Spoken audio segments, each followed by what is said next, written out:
Evo, dobar dan. Dobar dan, lijep pozdrav svima. Hello, good morning, good afternoon. Morning, Tamara. Hi, good morning. Hi, good morning. Ciao Carlos. Ciao Paolo. Ciao Carlos, che tal?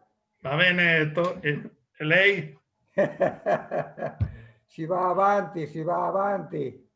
Forza è avanti sempre. Un anno maledetto. Un anno maledetto. Ciao Antonio. Ciao, come stai? Bene, bene, grazie. Bene qui también. Ciao, Milivoj. Milivoj, hai visto che all'ultimo momento sono riuscito a... Hai il microfono spento.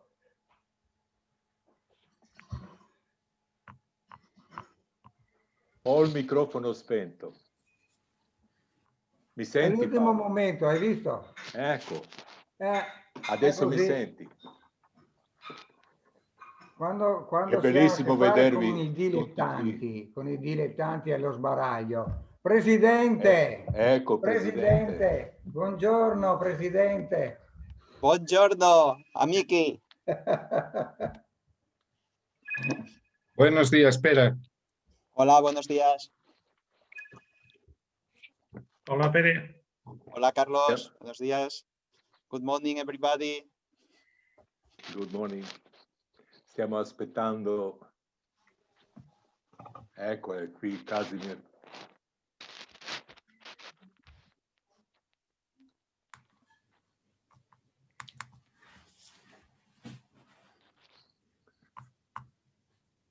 Anche Tamara pronta. Pronta, pronta, sì. Aspettiamo un po' tutti gli altri Sì. e cominciamo.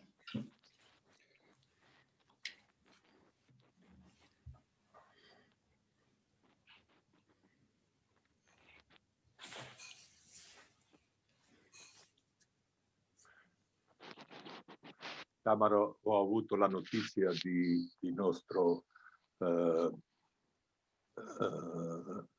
di Vladimir Torbica, che purtroppo non può Attendere. intendere per motivi più, diciamo così, di Bishazilla. Ok, ok.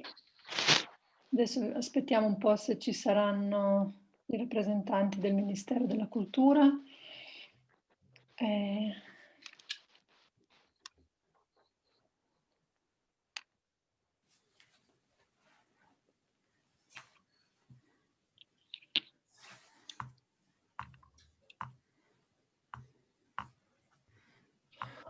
Good morning, everyone. Bonjour à tout le monde.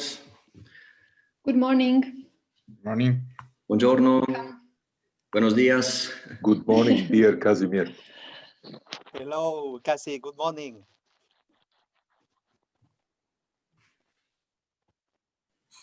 We have more people joining, so we will be waiting for about 5 minutes more. Okay.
Okay, sorry, I was muted. Unfortunately, not all representatives, hi Valentina, morning, are here with us at this moment, but I'm sure they will join us in a few minutes, but not to lose time, to waste time. I propose to start giving you a few information about today's seminar and inviting the introduction panelists to say a few words. So, good morning once again and welcome, dear colleagues and guests. Thank you for your interest in traditional sports and games in the context of tourism. The seminar jointly organized by the Ethnographic Museum of Istria, the Croatian Association of Traditional Games and Sports, and the Institute for Tourism. Although strongly challenged in 2020, we believe that culture and tourism will recuperate and demonstrate resilience and the ability to transform and adapt to new circumstances. This is also why we decided to go and to organize this seminar, to keep us informed about what we are doing and to keep this network alive and waiting for some better days when we will be playing together. This is the first online seminar jointly organized, as I said, by the three organizations, and I'm excited to moderate today's seminar and contribute to this collaboration. I would like to ask you for a few, to respect some rules. So I urge you to keep your mic muted until you start talking. Pose questions in English, Croatian, or Italian within the chat box. I will afterwards raise the question and ask to the panelists, and we will translate everything that was said in Croatian to English. So we will try to keep an English-speaking group, although we will have some interventions also in Italian. For the Italian-speaking partners, I will try to translate, and of course, we'll ask Valentina also to help me if there will be any need. Okay, so let me see whom we have, because we had some announcement from the Ministry of Culture, from the Istrian region, that they will join and have the word. Unfortunately, I cannot see them. Also, we are waiting for the director of the Ethnographic Museum of Istria. So I will first ask Milivoje to give his introduction, and later on, if they join us, I will give the words to them before starting the seminar. Thank you very much.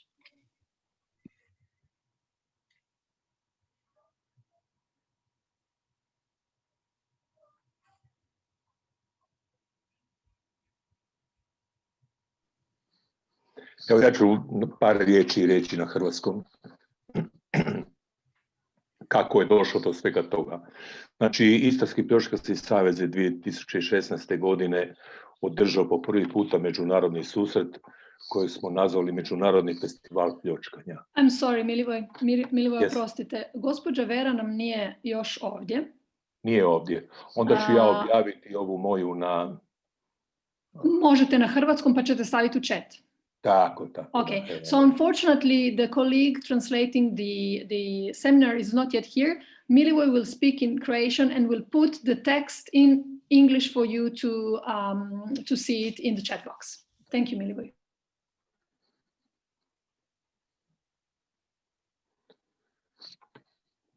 Okay, sorry once again. I can see that we have the Vice Minister of the Ministry of Croatian of Culture and Media. So, Milivoje, do you agree to give the floor to Mr. Trupković? Znači, mi smo, evo, ovdje imamo tekst na engleskom jeziku. Milivoje, sorry, Mr. Trupković is here. Can we give the floor to him? Yes. Yes, and then we proceed with you. Okay. Okay, so I'm sorry. We tried to keep the time, but I see now that we have the representatives from the Ministry of Culture and our director, Ms. Lidija Nikočević. So I would really like to thank Mr. Trupković for his continued support and for his presence today, and would like to give him the floor, if he can hear me, to address the audience. Thank you, Mr. Turkovic.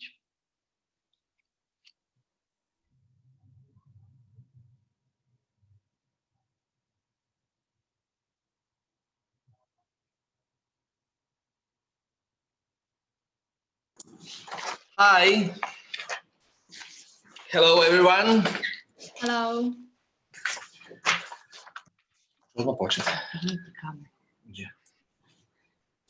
Hi, hello. Hello, and thank you for being.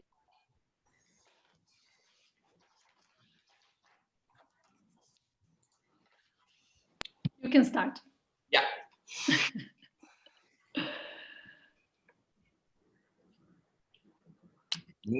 Yeah, you are. Okay. Yes. Okay. Sorry.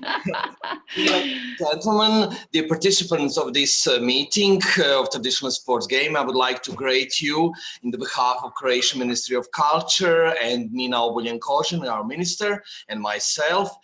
I'm really very happy to see that the Plošinski Savez is counting his active work in preparing traditional sports and games, and here especially in the context of tourism. Ministry of Culture is support their work and their learn and want to prepare Croatian register of traditional sports and games.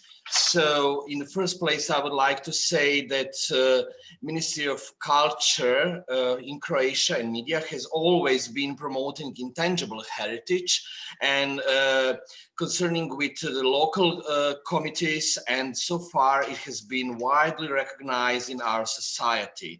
And I would like to say really thanks to Tamara Nikolić. He's in front of also local authorities and in front of Ministry of Culture. So thank you very much for everything, Tamara.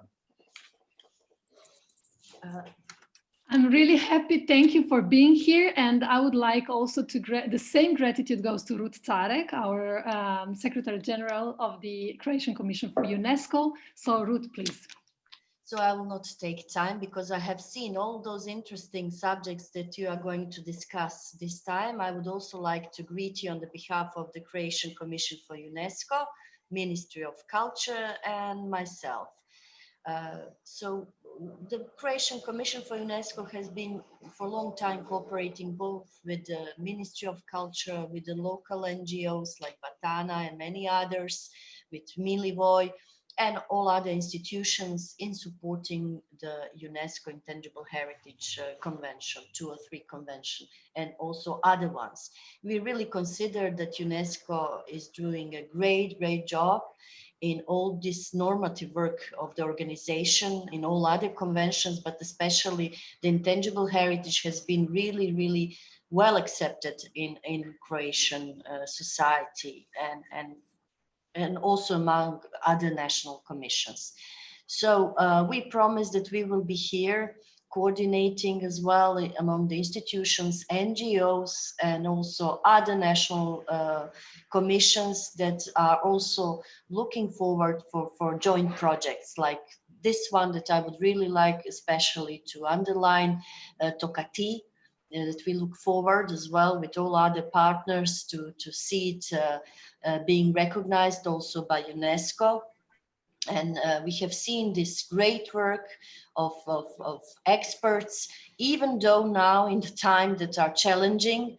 And so actually this time has also showed us how important this traditional sports and games and living heritage in general for the society, for the well-being, and actually for our future and the future of the young generations. So I think that we will be even more cherishing this in the future, and especially, of course, the tourism as very important context of all our societies.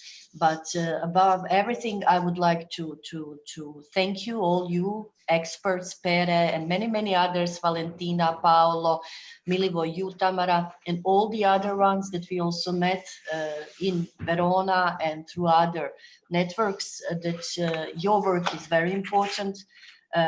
Your voice is very important, and please continue doing so far what you are doing in supporting traditional sports and games, and intangible heritage in general. Thank you so much. Have a good day and good conversations and discussions. Thank you. Thank you, Davor and Ruth. We really appreciate your support. Thank you. So last but not least, I would like to invite Ms.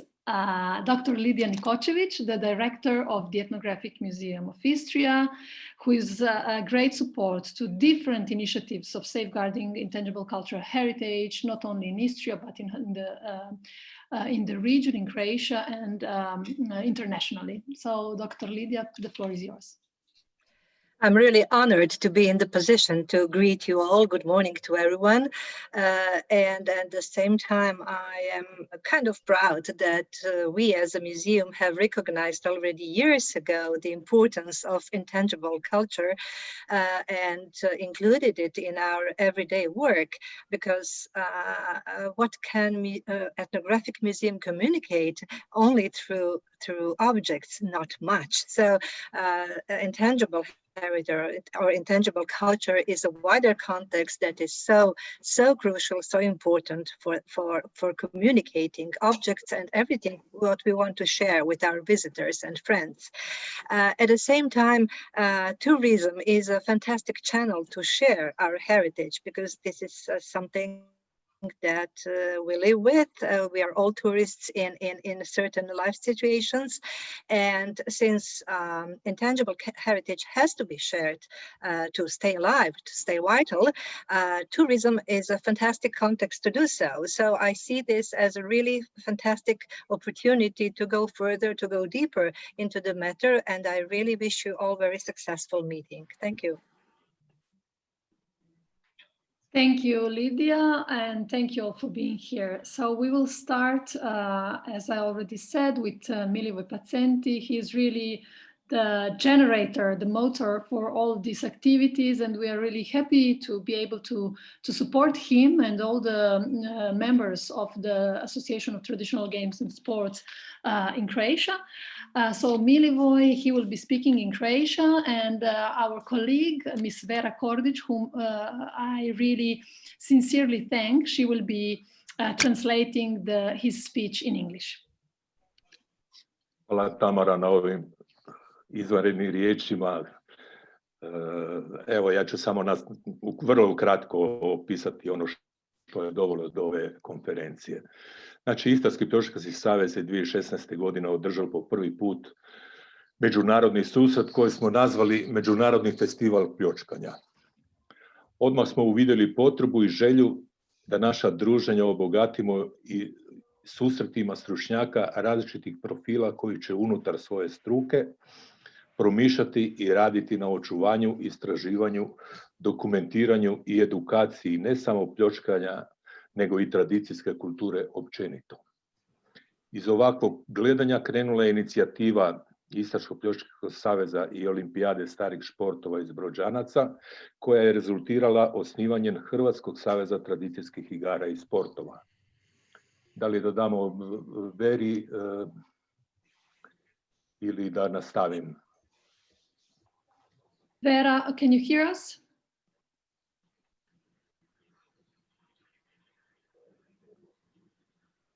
I think you can continue, and then, yeah, I can read the text until Vera maybe joins us. Okay, ovaj skup je bio zamišljen da se održi sredinom svibnja ove godine, međutim, s obzirom da nije this gathering was supposed to start in the beginning of May.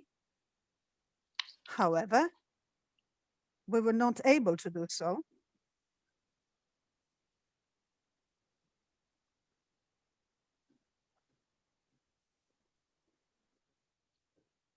Okay, Milivoj, you can continue, and Vera will follow.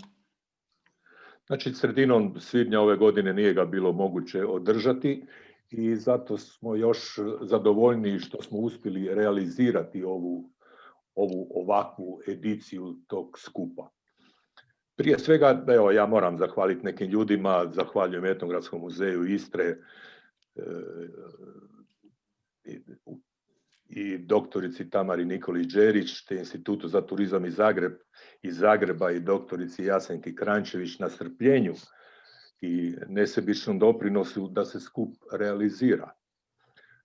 Naravno da pozdravljam predstavnike Ministarstva kulture, Hrvatske komisije za UNESCO, pročelnika za kulturu i zavičajnost Istarske županije koji nažalost nije mogao prisustvovati ovom skupu iz viših razloga i sve ostale izlagače. Pozdravljam i ostale goste koji su iskazali interes da prisustvuju ovom skupu, za kojeg se nadam da će biti moguće nastaviti u širem sastavu krajem sljedeće godine uživo i to u obnovljenom kaštelu u Svetvičentu. Evo, s moje strane toliko, prepuštam gospođi Tamari. Vera, can you translate this part?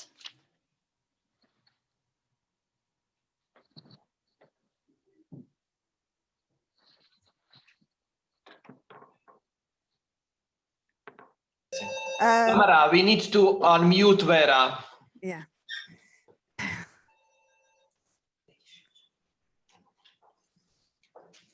Vera, can you hear us?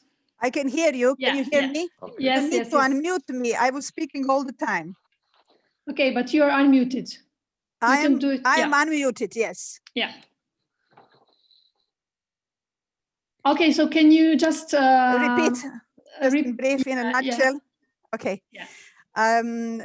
This meeting was planned for the May last year, but due to these circumstances, we were not able to hold this conference in May. And at least we are very grateful to have conference in this format.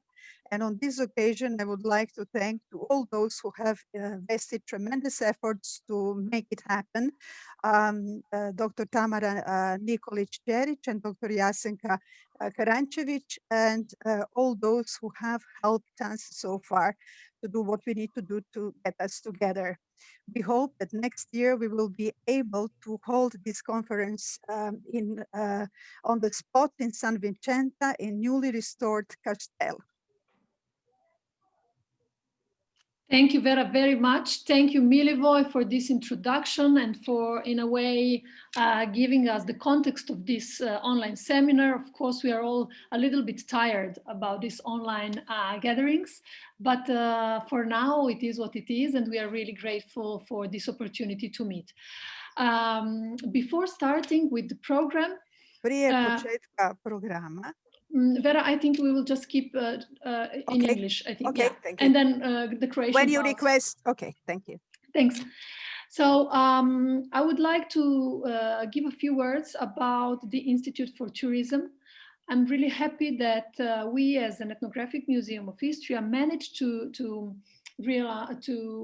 organize this seminar not only with the Association for Traditional Games and Sports, but also with the Tourism Institute, because throughout our work as museologists and researchers, we have been dealing, of course, with tourism, but these collaborations are really important for the development of our work and for the impact on our society. So the Institute for Tourism is the only scientific public institute in Croatia specializing in research and consultancy service in tourism, and their expertise is based on scientific work, permanent research, and continuous education of its multidisciplinary team. They have a 60-year-old tradition, and their activities are governed by an integrated approach to tourism development and management, which takes into account the development aspects of a company or a tourist destination, as well as the national tourism policies. Of course, we can see that their interest goes far beyond, and their understanding of tourism goes far beyond. And I have to thank Dr. Karančević for being part of this team and for the valuable contribution she, as well as her team, is giving to this seminar. So let's start with today's presentations. I would like to invite Dr. Pere La Vega with his presentation. Pere, the floor is yours. Thank you so much, Tamara. And first of all, I would like to say that I'm very honored to be here with all of you in this special event. And I congratulate the organizers to give us this opportunity in order to know one experience that I would like to share with you. I'm going to, to share the screen. Okay, one moment. Okay, so I would like to present a very clear and practical experience that we developed some years ago as a special action in the context of summer school. I've been coordinating a summer school during 10 years, and there, in this case, in a small village, Horta de San Juan, that it's a village from Barcelona, from Tarragona province, Catalonia, Spain. It's well known because there the painter Picasso was living there for several times. So, and it is said that perhaps he inspired there the Cubism style. So imagine a school, a summer school, more or less 30 students with different levels, undergraduate students, teachers, and different people that wanted to learn something related to traditional games and sports during one intensive week. Then we will, every year, we tried to put in practice some very practical learning. And in this case, just to know one way, original way, to design a tourism experience. So I would like to explain you this experience. This experience had different phases, different steps. The first one was through one of the teachers of this summer school, an anthropologist. She explained the students how to use the oral sources, different strategies. And afterwards, imagine that we want to design one experience just to see how the traditional games and sports can become a guide tourism in order to discover, to know a village. So after getting this knowledge, students had the opportunity to use this semi-structured group interviews with different people from the locality, searching two items, two things: the places where some traditional games were played and some anecdotes, some experiences, some tales that were there joined to these activities. So we identify these people in different places of the village, and afterwards we did a content analysis of the recorded data with the different teachers of physical educations, also the photographs, because we wanted to film this experience, and also the anthropology, so everybody was there engaged. After this, we designed, in a theoretical point of view, this touristic itinerary, identifying the places, identifying the games, identifying the roles of all the people that were going to participate there. And we started to perform this tourist visit with the communities of Horta de San Juan. In this activity, everybody was there. The group of traditional music of grallas, big heads with inspiration of Picasso, the Skittles Club, Women's Association, inhabitants, teachers, students of the summer school, tourism, all together, they started to know from an original and different point of view that village. The tourism, the game was a very interesting game here, just to feel something and to know what was that village. So we identified different places, we played different games, knowing very original things of this locality. And as you can see, we give the opportunity to all the people to be there sharing this experience, playing a lot of different games in the different key points, key places, to understand how is this village from a playful point of view. For instance, he's a very well-known person, he's the owner of a very important restaurant, and he always practiced this game with people that go there, and it was a very well-known game in this village. So let me now to show you in a very clear way. I would like to share with you, one moment, just 1 minute a video that could be present us the opportunity to see in a very clear way what does it mean, this experience. One moment. Okay, I'm trying to go there. Okay.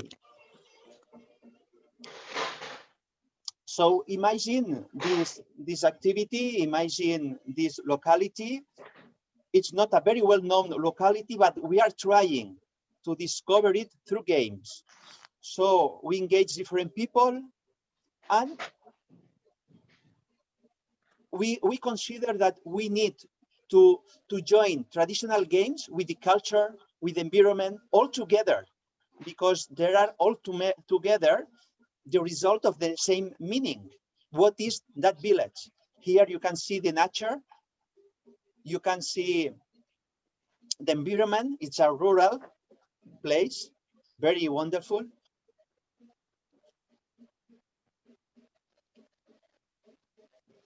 Here, take attention to the shape of the houses. That is said that here, Picasso, looking at this side, you can see this slide. You can see the some cubism, perhaps characteristics. So the idea is to know that each place, each symbol, each street, each square has different meanings, and also with traditional games, sports. So that was the idea. All together are in the same direction. So we met all the people in the first place. The first place was a square, but we tried to do this itinerary, explaining many things about traditional games and sports as well as the village. And then people, inhabitants, had the opportunity, for instance, here, they has used this square in a traditional way to play Skittles. So then the Skittles community of this village had the opportunity to play it. People that are now playing. So they are explaining us something in a real way, and also different anecdotes. At this moment, there are some players, women and men. So we open the door to women and men too, all together. And it was curious because the winner was a woman. All together living this experience. All together, we follow this itinerary. All together, many people listening to the anecdotes, listening to what the traditional games and sports means when we related them to the local culture, knowing many things. And for instance, we go walking at the first place that was the place where the girls studied, because some years ago there were divided, girls and boys. In that area, there were the school from girls, and they played this sort of activities, jumping. And then you can see that people from that village, they couldn't resist the temptations to play it. This game. At the same moment, we listen some songs and we hear some anecdotes. So it's a real way to understand from our original point of view what is village. Afterwards, we went to the place where children studied, and in that place, the games were very different, like this, a team game where the strength is there, and they had to try to win to the other team doing different actions. And it is said that here there is a balcony, and if the players that jumped, they could touch that place, they had the opportunity to repeat with the condition. Afterwards, we saw that in this small and narrow street, there were the children played usually a game with balls in a very aggressive way, throwing in a very hard and aggressive, intensive way the ball. And in another street, we saw the skittle games in a betting way. And players explain us how they were playing this game there. And we imitate this betting game with cards, little products with cards, just to understand how the betting was managed. And people that play it some years ago, they explain everybody. And they explain also some anecdotes. And they put in practice the game in a very real way, in this case with symbolic way, because children sometimes substitute the coins with these objects that were taken by the cards. So you can imagine many people visiting, going on in different streets to different places of this village and knowing many things that they were hidden. So this is the experience that I would like to share with you. And you can see that from this point of view, everybody, all the local communities had the opportunity to show us how they play and how they felt many things when they played to these games in that village. And as the game has not a limitation, if we consider the age of the gender, everybody could play many activities. Here, for instance, you can see this special relationship between grandmothers and the very young people. So, as you can see here, beside a cafe, a bar, the adults played this betting game, the Morra, well known also in Croatia, and they explain it and they put it in practice. So I think that it's a real original way, different way, where the guide is not a person. Are traditional games that are showing us many things of this locality in this case. Okay, so this is what I wanted to share with you, not a very rigorous study or research, but also a very practical way of how to use traditional games from this tourism point of view. Thank you so much for your attention. Thank you, Pere. Thank you for keeping the timing and for these beautiful images. It is really nice to travel, at least through this video. So I would like now to invite Dr. Kazimir Valuh with his presentation. And just to repeat, we will have half an hour of discussion at the end, and you can already start posting your questions within the chat box in Croatian, Italian, or English. Thank you, Pere, once again. And please, Dr. Valuh, the floor is yours. Thank you so much. At the beginning, I would like to thank our organizer to invite our organization to participate in this fantastic seminar. And it's really difficult to have a speech after so good speaker like Pere La Vega. So I would like to add some information, some ideas, some opinions on theoretical way about traditional sport as a tourist brand of the region. And I would like to show with you my presentation. So if you, I don't know if you. Yes, now we can see it. Thank you. You can see this presentation. Okay. So thank you so much to invite us. Invite me to participate in this seminar, and I would like to give you some ideas about traditional sport as a tourist brand of the region. So at the beginning, I would like to explain that the traditional sport is a big potentiality of the region, of each region where we can meet, we can see traditional sport. And the main goal of regional development is improve the socio-economical situation as a result of action taken by authorities and other entities operating in the region. It's really important to stay together and to promote the traditional sports all together. As the very good example is this seminar where when you are working all together to organizing this and and to give us a possibility to talk about traditional sport. So the traditional sport is a really important. Just moments.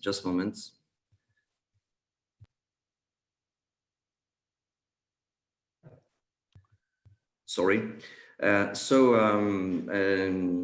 We have many factors of region development, and we have to be aware that they can be external and internal factors of regional development.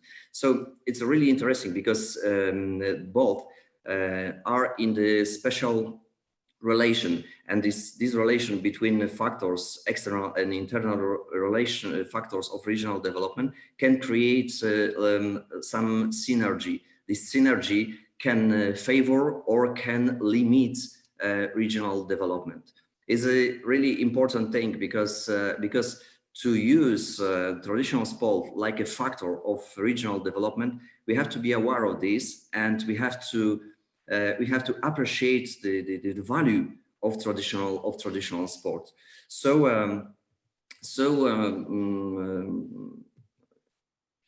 I don't know, my presentation is not working.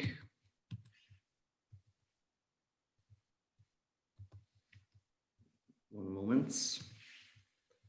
Okay, so traditional sport, like a part of intangible cultural heritage, is an indigenous factor of regional development. So can provoke, can create, also can be the root of creating a new businesses, like for example,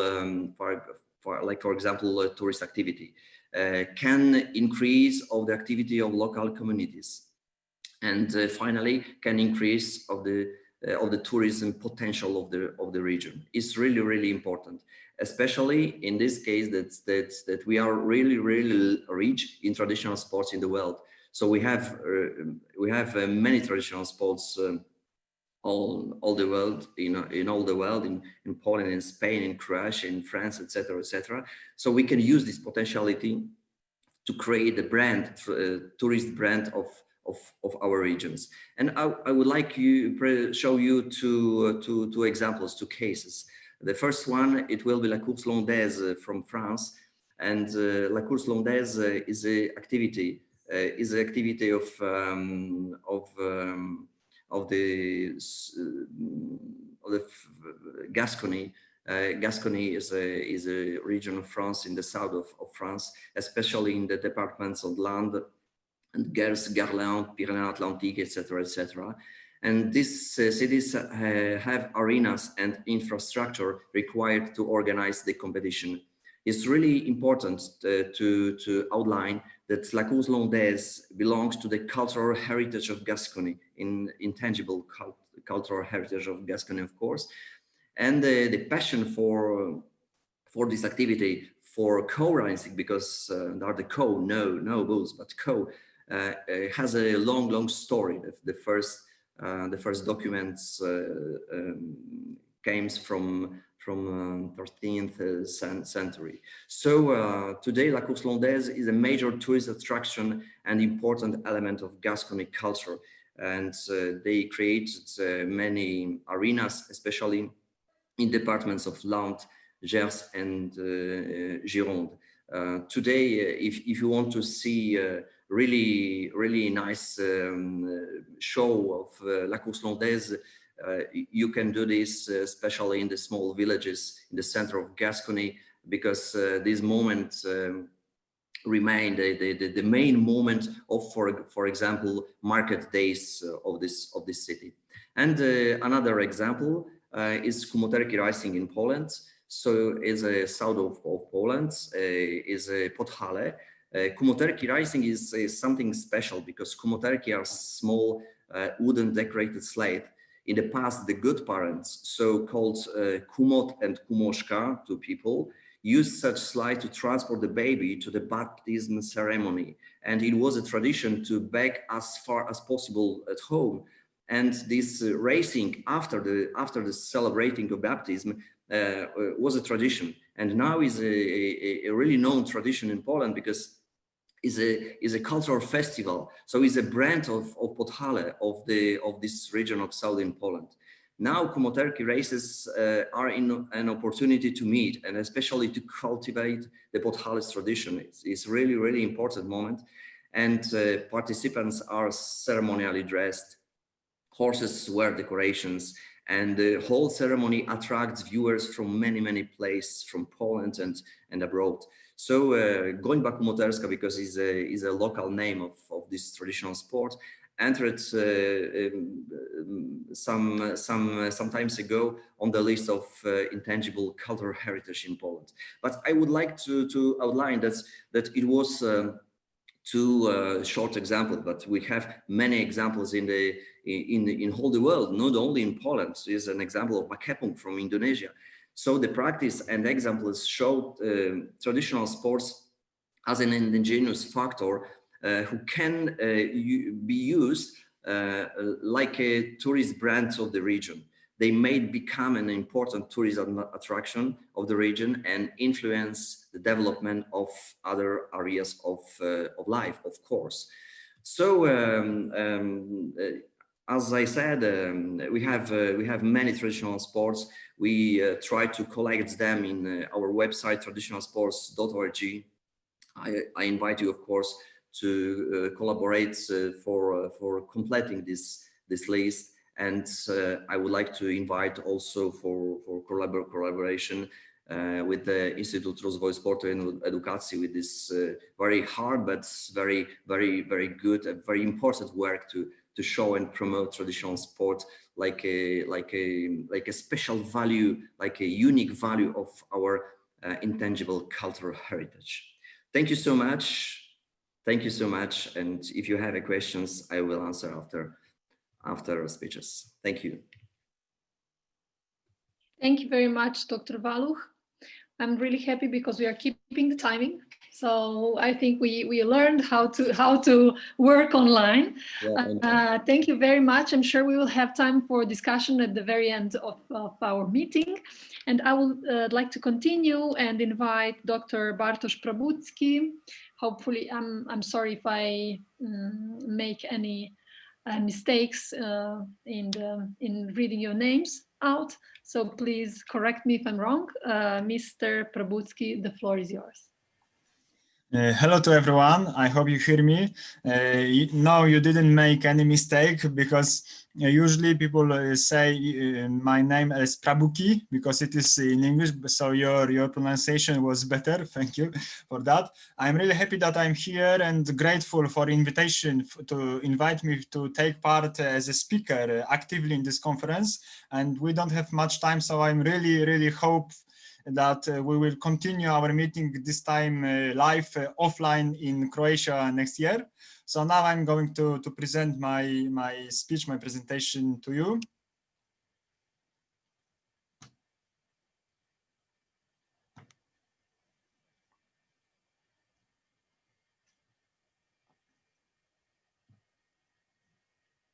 Do you see my presentation now? Yes, we can see it. Thank you. Okay, so my name is Bartosz Prabucki. Once again, I'm PhD and I'm representing here the Institute for the Development of Sport and Education, IRSIE. And my title for this presentation is Traditional Sports and Games as a Sport and Cultural Tourism Attraction, Their Role and Potential. And I will present some examples from Basque Country, Scotland and Poland. So what is cultural tourism? We can start from that. A researcher, Greg Richards, understands it as the consumption of cultural products of the past, but also contemporary culture and the ways of living of a given community or a region. And we can observe that in the recent decades, it is one of the most developing forms or kinds of tourism. It aims basically at exploring and experiencing cultural heritage of a given place.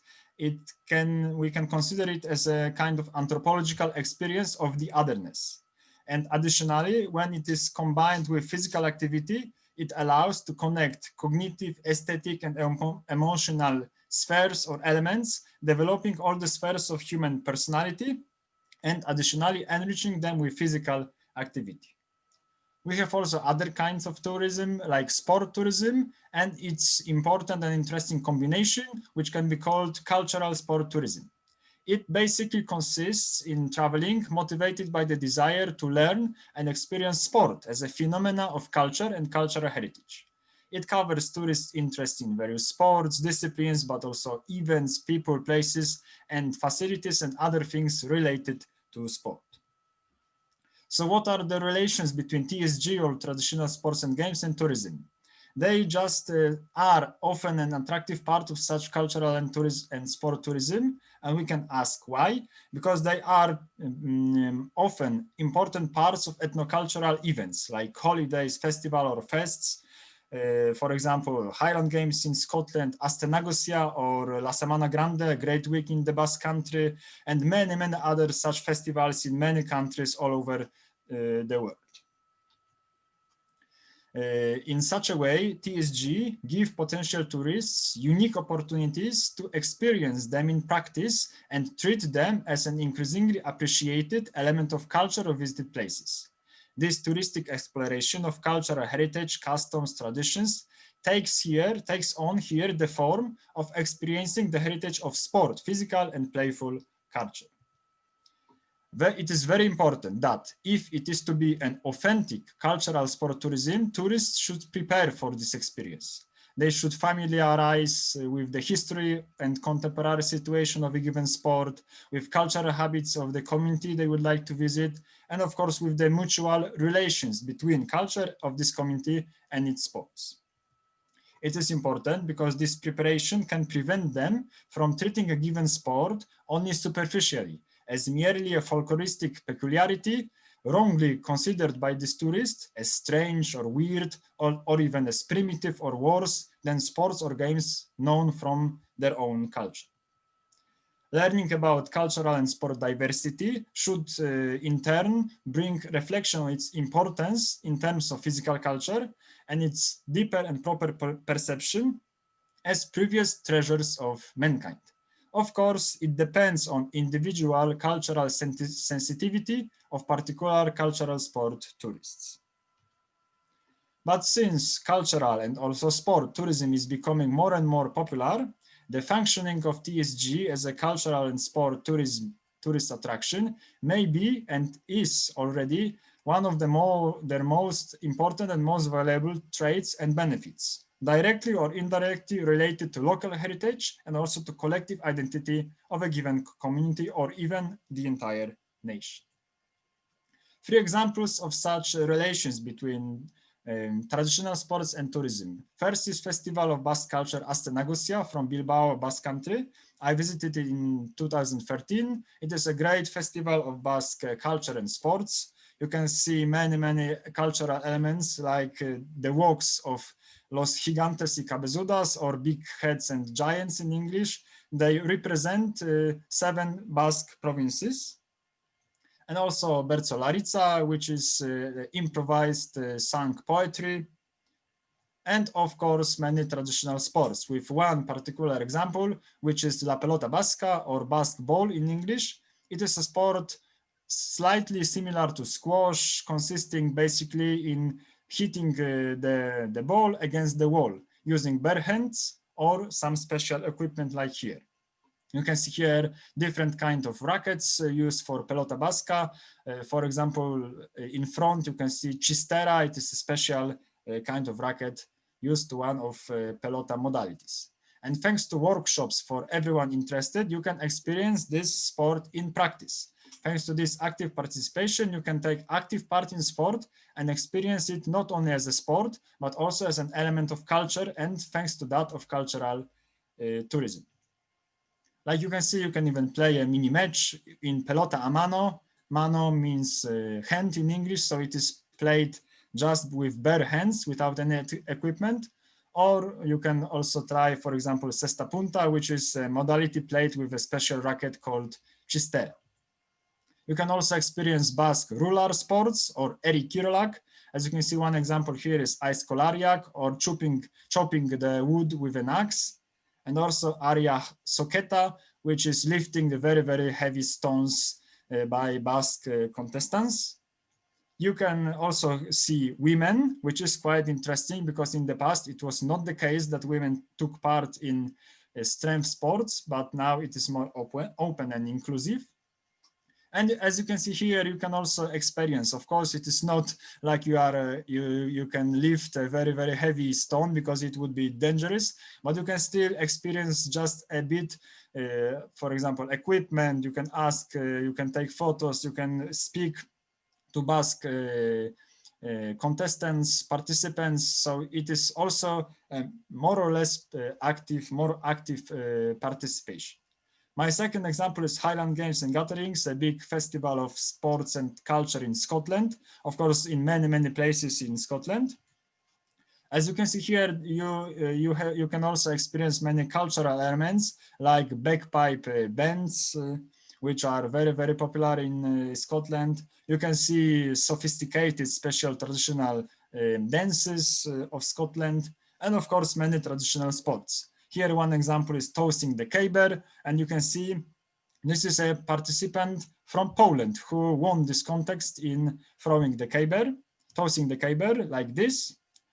And also you can see other disciplines like weight throwing over a bar.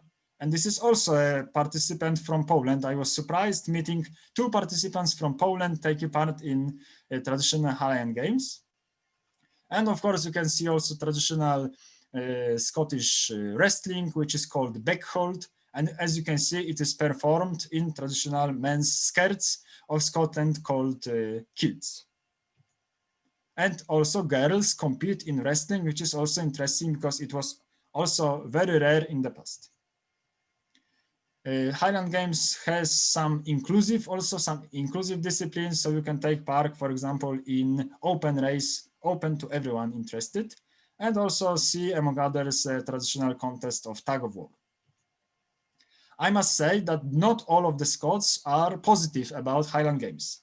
I asked one of them and he answered that for him, Highland Games are like Disneyland to true Scots because they are more a Victorian invention and more about the noble savage than Scots culture. So we can take also, to be more objective, we need to know that some of Scots consider it as a quite artificial invention coming from monarchy and especially from Victorian era.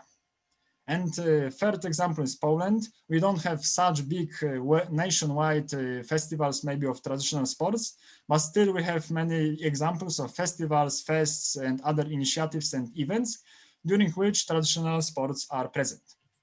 And maybe thanks to that, they can become in the future, also important elements of cultural and sport tourism.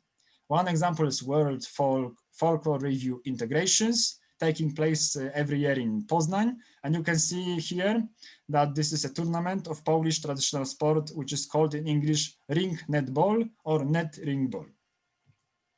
Also St. John's Fair taking place in June every year with many traditional games and sports and many other festivals of traditional sports, like one you can see here. It was called the Garden of Plays and Games. I was organizing that 2 years ago. Thanks to introducing ring netball to school, you can also have a chance to, to get to know this sport with younger generation. And thanks to that, maybe in the future, they will know this sport better and will appreciate also traditional sports in Poland better, because now this situation is not as good as in other countries. Here is my father, Jan, with his pupils after a match of ring netball. In Polish, this is called pierścieniówka, so it is quite difficult to pronounce in English.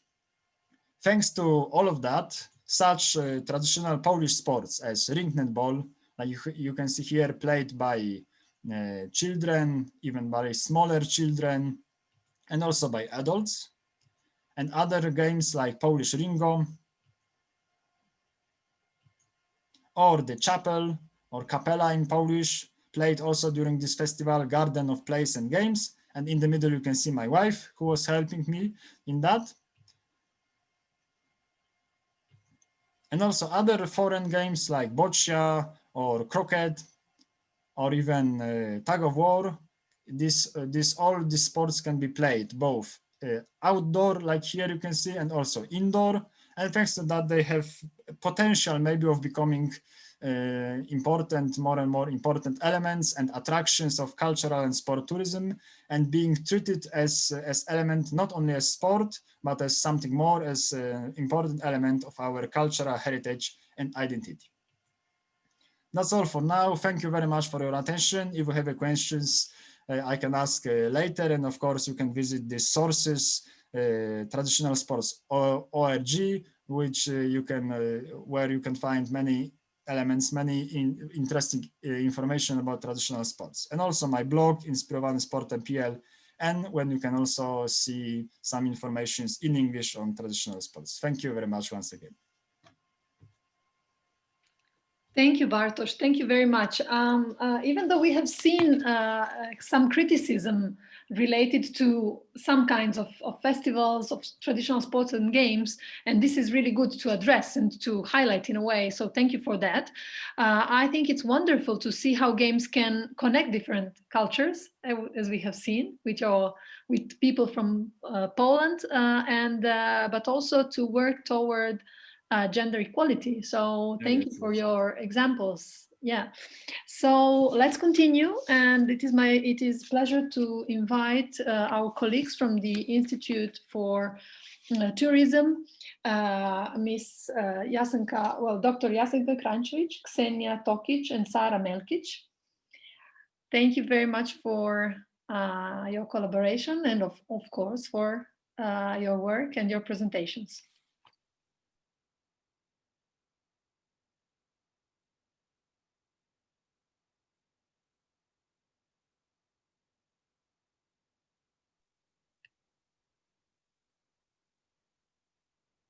The floor is yours. When you are ready, you can start your presentation.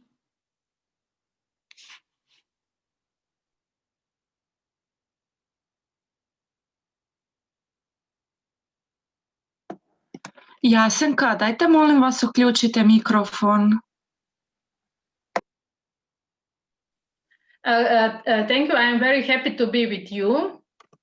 I will ask Vera Kordic to help for presentation, and I will make our presentation in Croatian language, and we will present today two works, but now we still with one, Traditional Sports and Games, Neglected Heritage in Tourism in Croatia. Evo, ja ću započeti prezentaciju. Da li vidite moju prezentaciju? Ne, izgleda da ne. Vidimo. Super. Znači, naslov prezentacije je Tradicijski sportovi i igre, zanemareni potencijali nasljeđa. Games, neglected potentials of the heritage in the tourism of Croatia. Tako, ja bi, znači, gospođa Kordić, ja bi rekla par rečenica, pa onda ako možete vi. Evo. Autori ovog rada sam ja, doktorica Ksenija Tokić i kolegica Sara Melkić. The authors of this paper are myself, Jasenka Kranjčević, Dr. Sara Melkić, and Ms. Tokić. All my colleagues. Polazište za ovaj rad u Hrvatskoj je bilo da li se samo tradicijski sportovi i igre sagledavaju samo sa aspekta kulture ili sa drugih, kao iz drugih sektora, kao poljoprivrede, urbane kulture, obrazovanja i turizma. Starting point of this paper was whether this paper is being considered only from the point of sport or also from the point of other fields, urbanism, culture, agriculture, and so on. Znamo da je Evropska unija donijela zaključke 2014. i 2015. da je baština resurs za održivi razvoj i da nju moramo, cijela zajednica je zadužena da brine o toj baštini. As we may know, the European Union has rendered decision that our intangible heritage is our common asset, and our community and the country has to look after it. Kada gledamo motive dolaska turista u Hrvatskoj, Institut za turizam je proveo istraživanja. When we analyze the reasons of visitors visiting our country, our institute has carried out the surveys. Prema tome, istraživanja u Hrvatskoj pokazuju značajno povećanje motiva dolaska sa aspekta sportske rekreacije, tako da je 2014. bio udio dolaska i interesa za sportsku rekreaciju 7%, a već 2017. je poraslo na 20%. One of the main interests for visitors visiting Croatia was participation in the sport and recreation and different activities. So we can see in this survey that this percentage shows that in 2014 it was 7% of visitors who were coming for this purpose, and it was improved in 2017. 20% of visitors were coming for the sake of recreation and sports. Iz toga smo si postavili pitanja koliko se tradicijski sportovi i igre koriste kao resurs, kao baština za planiranje razvoja turizma, kulturnog turizma, sportskog turizma, ruralnog turizma i drugih oblika turizma. Therefore, we ask ourselves a question, how these traditional sports and games are being used for planning different projects and programs in all aspects of tourism. I zapravo također smo si postavili pitanje da li u Hrvatskoj postoji evidencija tradicijskih sportova i igra kao i manifestacija koje se baziraju na tradicijskim sportovima i igrama. And we also ask ourselves a question, whether do we have any records in Croatia that is based, any records, projects, developments on traditional sports and games.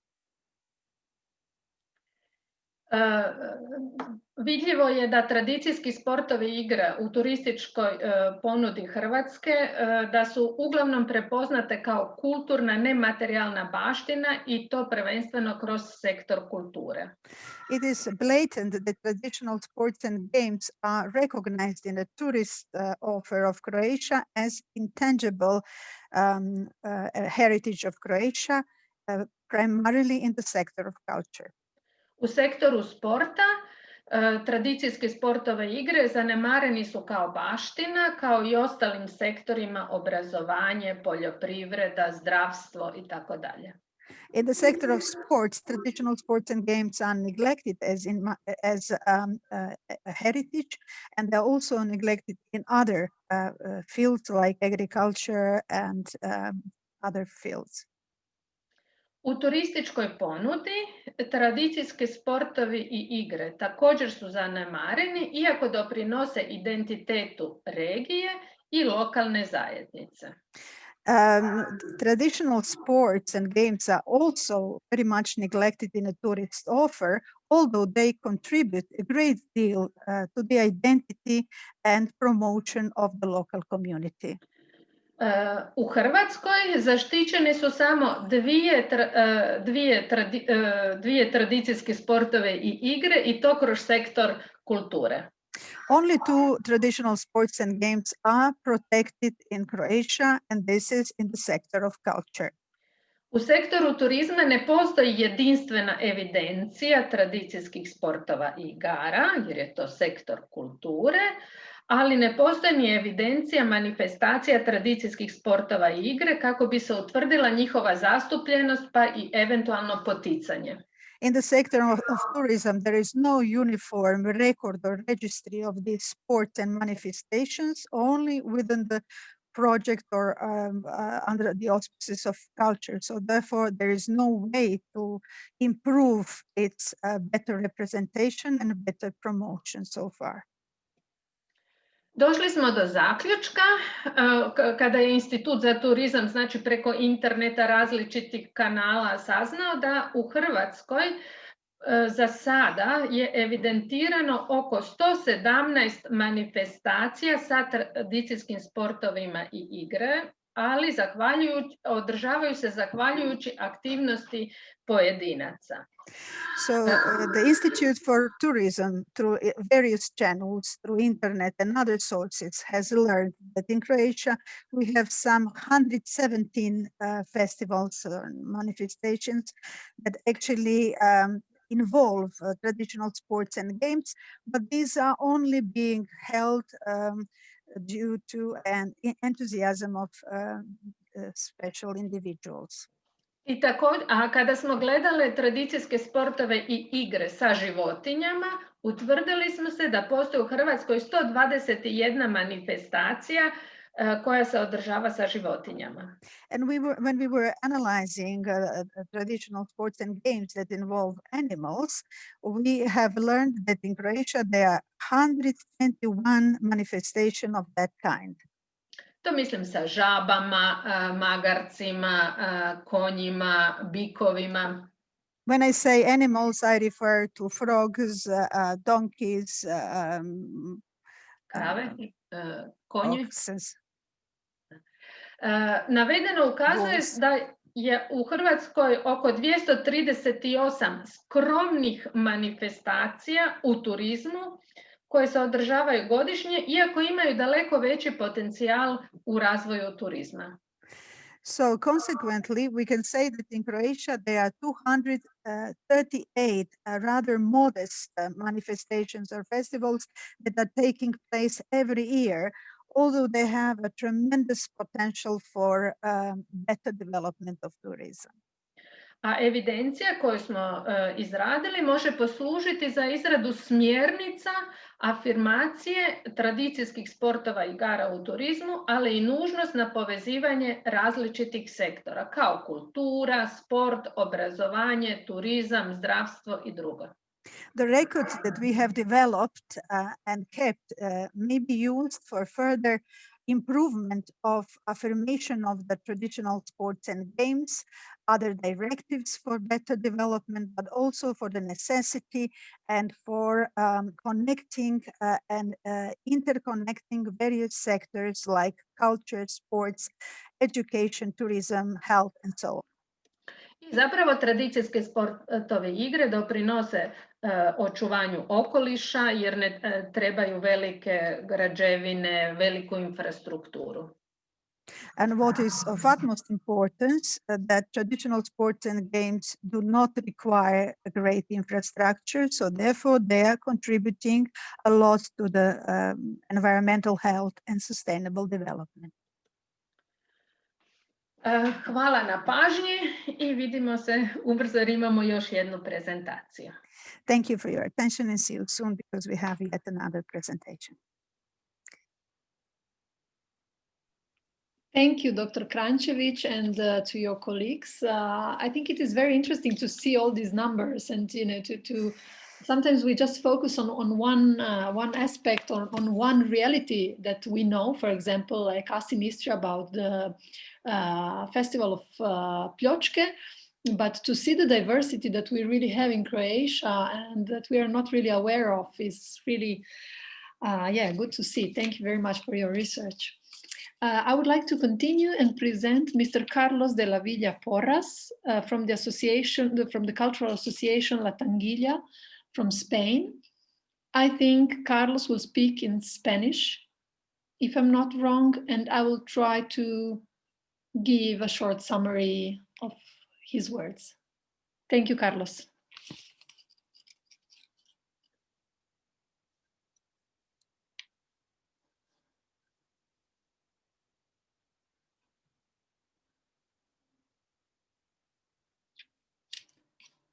Do we have Carlos? Yes, unmute, please. El micrófono.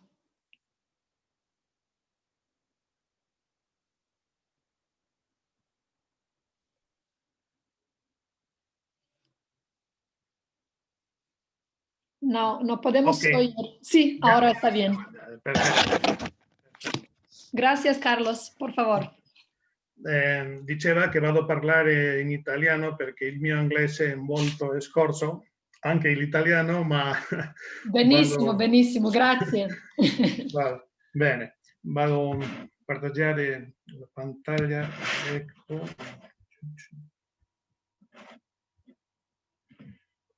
Un momento.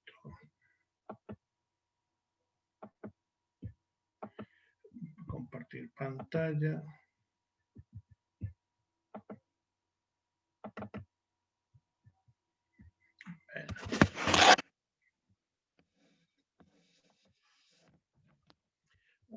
Un attimo. Sì, Carlos, può fare la presentazione fino alla fine e poi io dirò un paio di parole in inglese, ok? Vai, ok. Bene. Il gioco tradizionale come risorsa turistica non è la prima volta che la sua importanza come risorsa turistica viene sollevata in un forum internazionale di giochi tradizionali. Già all'Assemblea Generale della IGEST nel 2011 a Mauvesan in Francia, al colloquio internazionale Giochi tradizionali e sfide dello sviluppo locale sostenibile, diversi oratori europei hanno sottolineato l'importanza e l'opportunità di collegare il gioco tradizionale e il turismo nel contesto dello sviluppo sostenibile. Pochi mesi prima, la nostra associazione aveva presentato nel mercato turistico regionale di Castiglia e León, che è un incontro commerciale in cui imprenditori del settore turistico offrono i loro prodotti ad agenti di viaggio e tour operator dei 5 continenti, la comunicazione, il gioco tradizionale come risorsa turistica. È stata presentata anche in seguito alla Feria Internazionale del Turismo Interno che si sviluppa in Castiglia e León. D'altra parte, la nostra associazione ha tenuto molti corsi con questi contenuti rivolti a centri di iniziativa turistica, piccoli comuni e aziende alberghieri, hotel, albergo rurale. Ecco, bene. E come diceva, diverse esperienze e formazione del gioco tradizionale come risorsa turistica. L'importanza di questo legame tra gioco tradizionale e turismo è stata avallata nel 2018 dall'Università di Burgos, che nei corsi di formazione che insegniamo nella sua sede ha incluso come contenuto il gioco tradizionale come risorsa turistica, aprendo la partecipazione a questi corsi agli studenti dei nuovi gradi di turismo dalla propria università. La nostra associazione, in linea con l'importanza che diamo al rapporto tra gioco tradizionale e turismo, è affiliata a 2 enti con cui collaboriamo a stretto contatto: il Consorzio Ruta del Vino, Ribera del Duero, e AFOTUR, che è un'associazione per il fomento del turismo nella regione della Riviera del Duero. Questa ultima è integrata nell'associazione empresariale, con lo quale gli sport tradizionali sono presenti nel tessuto economico della Riviera del Duero con voce e voto. Ma questo, la presenza attiva dei giochi tradizionali nel più vicino tessuto sociale sarebbe oggetto di un altro dibattito più ampio, no? Bene, queste sinergie, sebbene siano piccoli esempi da sviluppare a livello locale o regionale, possono servire da esempio di ciò che potremmo ottenere a livello globale se tutti coloro che sono coinvolti nello sviluppo dei giochi tradizionali unissero i nostri sforzi con gli agenti del turismo.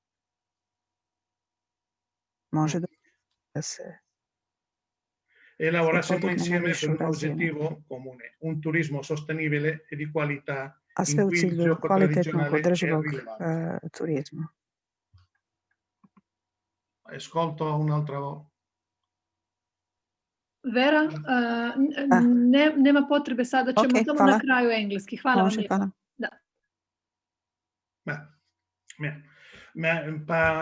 Per comprendere meglio il legame tra i giochi tradizionali e turismo, ci rivolgiamo le parole per la Vega qui presente, che nel 1995 diceva: avvicinarci al gioco tradizionale e avvicinarci al folklore, alla scienza delle tradizioni, costumi, usi, credenze e leggende di una regione. È difficile dissociare il gioco tradizionale dal comportamento umano, lo studio del gioco popolare dall'etnografia e dall'etologia. Più tardi, nel 2000, il mismo dottore La Vega diceva: conoscendo i nostri giochi, conosciamo e comprendiamo meglio la nostra cultura. I giochi fanno parte del nostro patrimonio culturale e ricreativo, cioè dell'insieme di beni, valori e risorse di un popolo, una regione o un paese. Bene, ma quale cosa è il turismo? Ci sono molte definizioni, ma secondo l'Organizzazione Mondiale di Turismo sarebbero l'attività svolte da persone durante i loro viaggi e soggiorni in luoghi diversi dal loro ambiente abituale per un periodo di tempo inferiore a un anno, per svago, affari o altri. E qual è una risorsa turistica? Sono molte definizioni, molte. Per esempio, insieme delle attrattive del territorio, il suo patrimonio naturale e culturale, come i giochi, il suo clima e le persone che lo abitano. Se questo, includere le persone come elemento turistico, non fosse la massima espressione di sostenibilità, tutto il resto non avrebbe senso, no? Perché la sostenibilità non è solo il medio ambiente, la sostenibilità è un concetto più ampio che comprende le persone, la cultura e molte altre cose. Bene. Sappiamo cosa è il turismo, ma chi sono i turisti? Hai diversi tipi di turisti: individuale, chi viaggia senza intervento di agenzie turistici, turismo di massa, questo è turismo di Torremolinos, turismo di Punta Cana, turismo moltitudinario, turismo culturale, in cui il viaggiatore cerca risorse storico-artistiche come monumenti, musei, beni immateriali come le folklore, costumi, gastronomia, musica e storia. È un turismo non stagionale, è un turismo continuo, è un turismo che si dà in verano, in estivo, in inverno. È un turismo della naturalezza, turismo attivo, turismo di affari. Tutto è un campo più grande, molto grande, che dobbiamo conoscere. E per finire, il turismo familiare, della famiglia. Che cosa possono portare i giochi tradizionali a un turismo e uno sviluppo sostenibile? Prima di tutto, come diceva, la sostenibilità non deve essere limitata solo ed esclusivamente all'aspetto fisico o materiale, la contaminazione, le emissioni, la gestione di rifiuti. Ci sono molti altri aspetti da considerare, la mente, la società, la cultura. La visione che vi presento fa parte dell'esperienza del nostro museo, un spazio vivo e attivo che negli ultimi anni è diventato l'asse di tutte le attività della nostra associazione. Così i musei, compresi quelli dedicati ai giochi tradizionali, hanno molto da dire in materia di turismo. Per questo il Consiglio Mondiale dei Musei e la Federazione Spagnola di Amici dei Musei si sono assegnati la missione etica di garantire che il turismo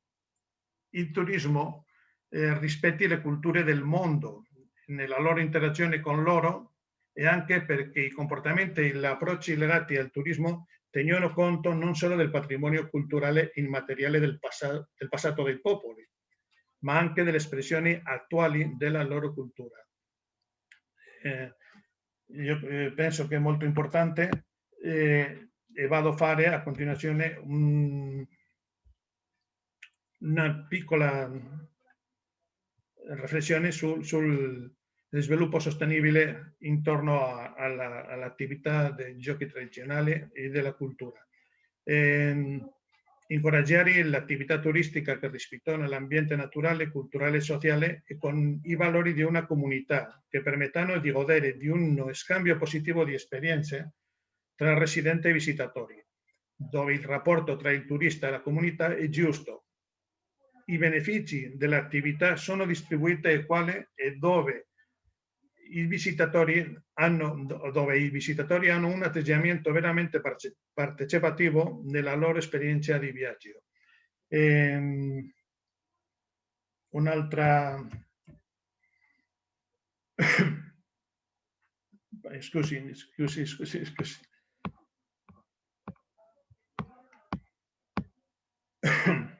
In questo aspetto vado a presentare alcune raccomandazioni sotto il turismo sostenibile. Io penso che tutte le attività culturali lavorano insieme con i giochi tradizionali, come vedremo. Un'altra raccomandazione del turismo dice: il turismo culturale sostenibile interessa molti gruppi di persone, luoghi ed entità, turisti e popolazioni locali, musei, siti archeologici e paesaggi, aziende turistiche e autorità pubbliche. Una lettura attenta di queste raccomandazioni è un chiaro invito agli giochi tradizionali a diventare parte attiva del turismo sostenibile.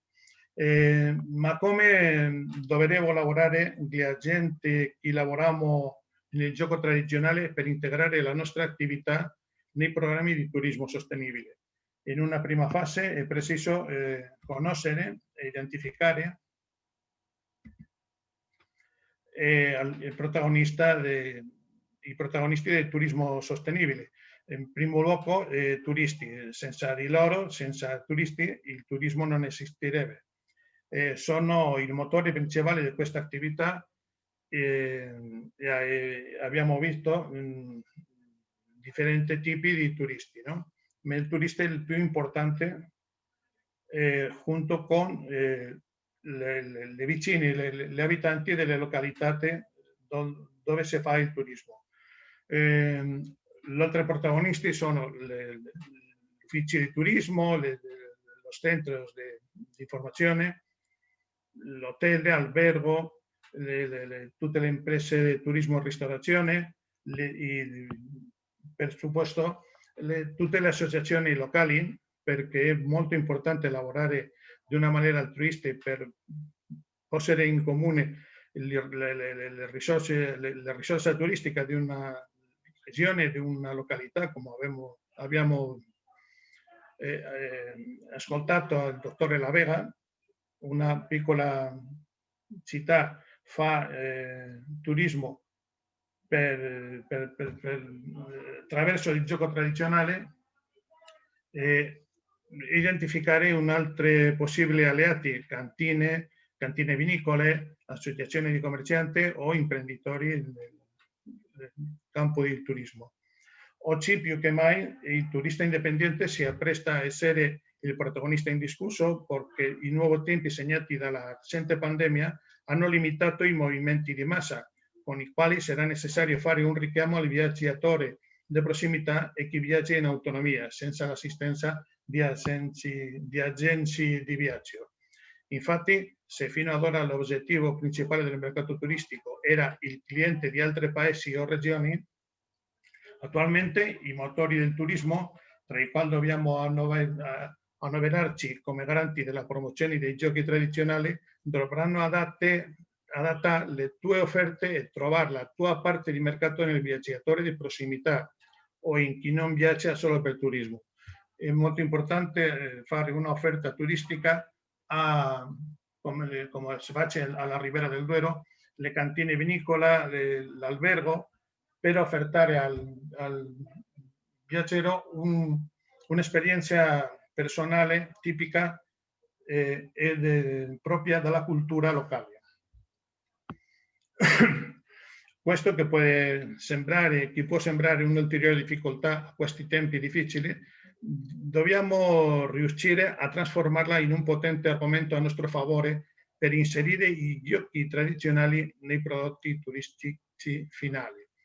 In una seconda fase dobbiamo cercare le azioni che possono sviluppare le associazioni sportive tradizionali per contribuire al turismo sostenibile, come preservare il patrimonio ricreativo locale, giochi, leggende, spazi di gioco, piazze, strada, compilare le schede dei giochi in tutte le loro molteplici varianti locali, indicando i luoghi abituali di pratica, come ha fatto per la Vega in San Juan de Horta, e catalogare gli oggetti di gioco per la sua pratica, istituendo, se è possibile, un fondo di conservazione che porterà alla possibile creazione di un museo. Questo è molto importante. La nostra esperienza ci ha detto che il museo è una parte molto molto importante per impregnare la società della cultura del gioco tradizionale. Hai mille aspetti, ma più per cosa, perché, quando e come dovremo utilizzare le risorse turistiche offerte dai giochi tradizionali. Perché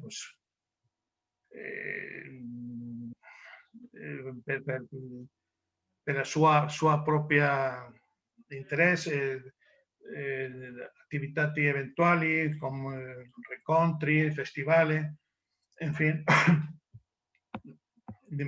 perché?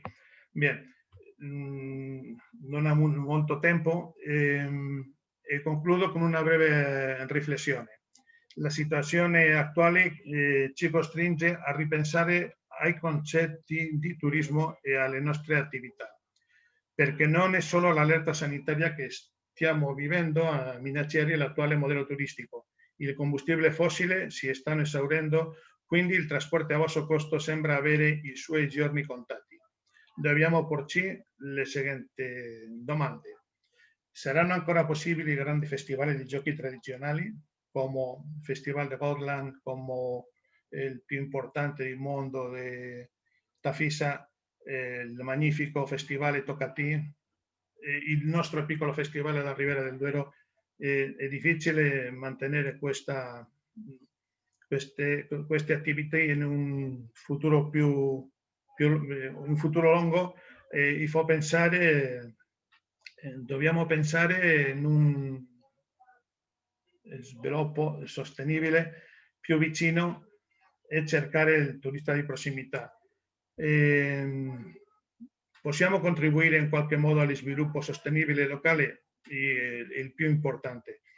Abbiamo bisogno del turismo o è il turismo che ha bisogno del nostro sostegno e della nostra esperienza? Credo che è necessario collaborare con tutti gli agenti sociali del nostro ambiente per attirare il turismo locale. In questo modo raggiungeremo diversi obiettivi: promuovere un turismo sostenibile e di qualità, promuovere le risorse locali e preservare la nostra cultura popolare, che è il più importante. Mille grazie. Thank you, Carlos. Thank you very much. So I will just briefly summarize a little bit what Carlos has said. It is very important because he was talking a lot about how can traditional games and sports contribute to sustainability and more sustainable tourism. So he started by saying that an important and already addressed topic, as we are discussing today, was addressed during IGEST in 2011, that he collaborates with his association with Root of Wine and the Duero River Initiative, which make great partners in presenting games as part of the cultural asset and the recreation part of tourism. And discussing about what tourism is, he says, as we know, it is an encounter between host and visitor.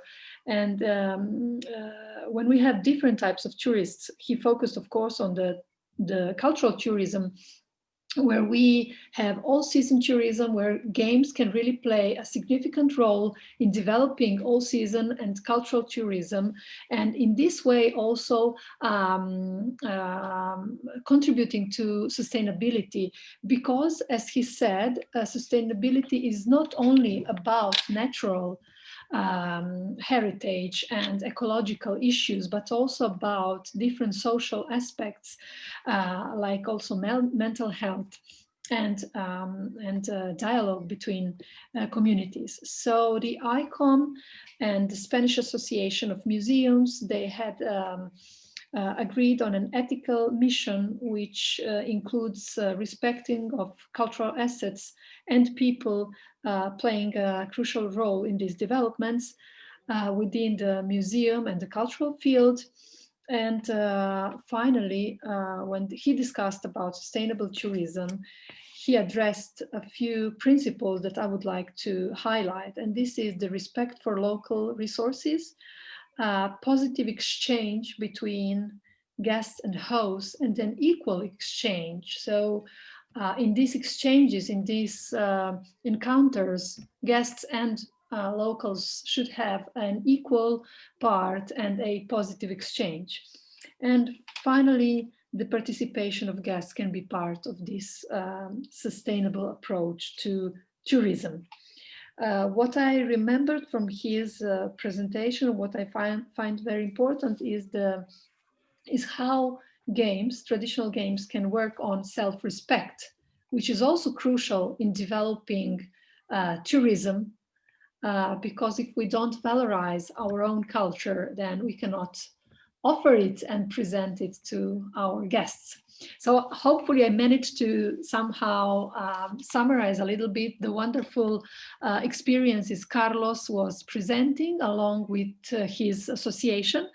And thank you, Carlos. I already see a lot of messages in the chat box that I will read later.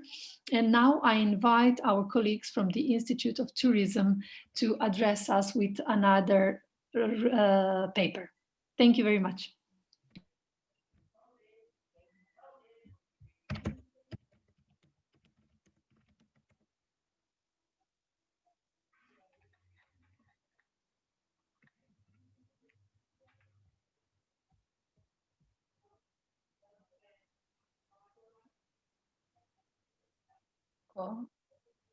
Ja ništa ne čujem sada. Mi vas čujemo. Aha. Tako da vi slobodno možete, ja mislim, govoriti. Evo, imate prezentaciju? Imamo. Važi. Evo ga, kreće polako. Evo, krećemo. Super, vidi se. Hello, we are again together. I will ask again Ms. Vera Kordic to help us and present our next presentation about traditional sports and games in limbo in Croatia. Na hrvatskom jeziku bi to bilo tradicijski sportove i igre, ni na nebu, ni na zemlji, slučaj Hrvatska. Gospođo Kordić, ste tu? Čujem vas. Yes, I can hear. Okay. Rad koji su ovaj rad izradili smo u suradnji sa doktoricom Sandom Čorak i doktoricom Ksenijom Tokić, a htjeli smo zapravo vidjeti kako se tradicijski sportove i igre, da li se uopće sagledavaju u velikim hotelskim kućama u Hrvatskoj. This paper was developed together with Dr. Chorak and Dr.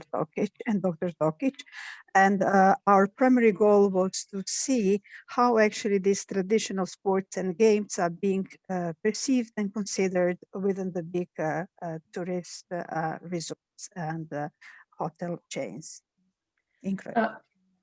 Ono što smo u prethodnoj prezentaciji rekli da su u Hrvatskoj tradicijski sportovi i igre zapostavljeni ovako u segmentu sporta i turizma i time jer nisu prepoznati kao sportska i dovoljno kao sportska i kulturna baština. What we already have emphasized that traditional sports and games have been very much neglected in the sector of sports and tourism for the particular reason that they have not been recognized as intangible assets of the Republic of Croatia. Kada sagledavamo turističku ponudu općenito, vidimo da se vrlo malo tradicijski sportovi i igre nude u turističkoj ponudi jer nisu prepoznati niti kao turistička atrakcija, a niti oblikovane u turistički proizvod.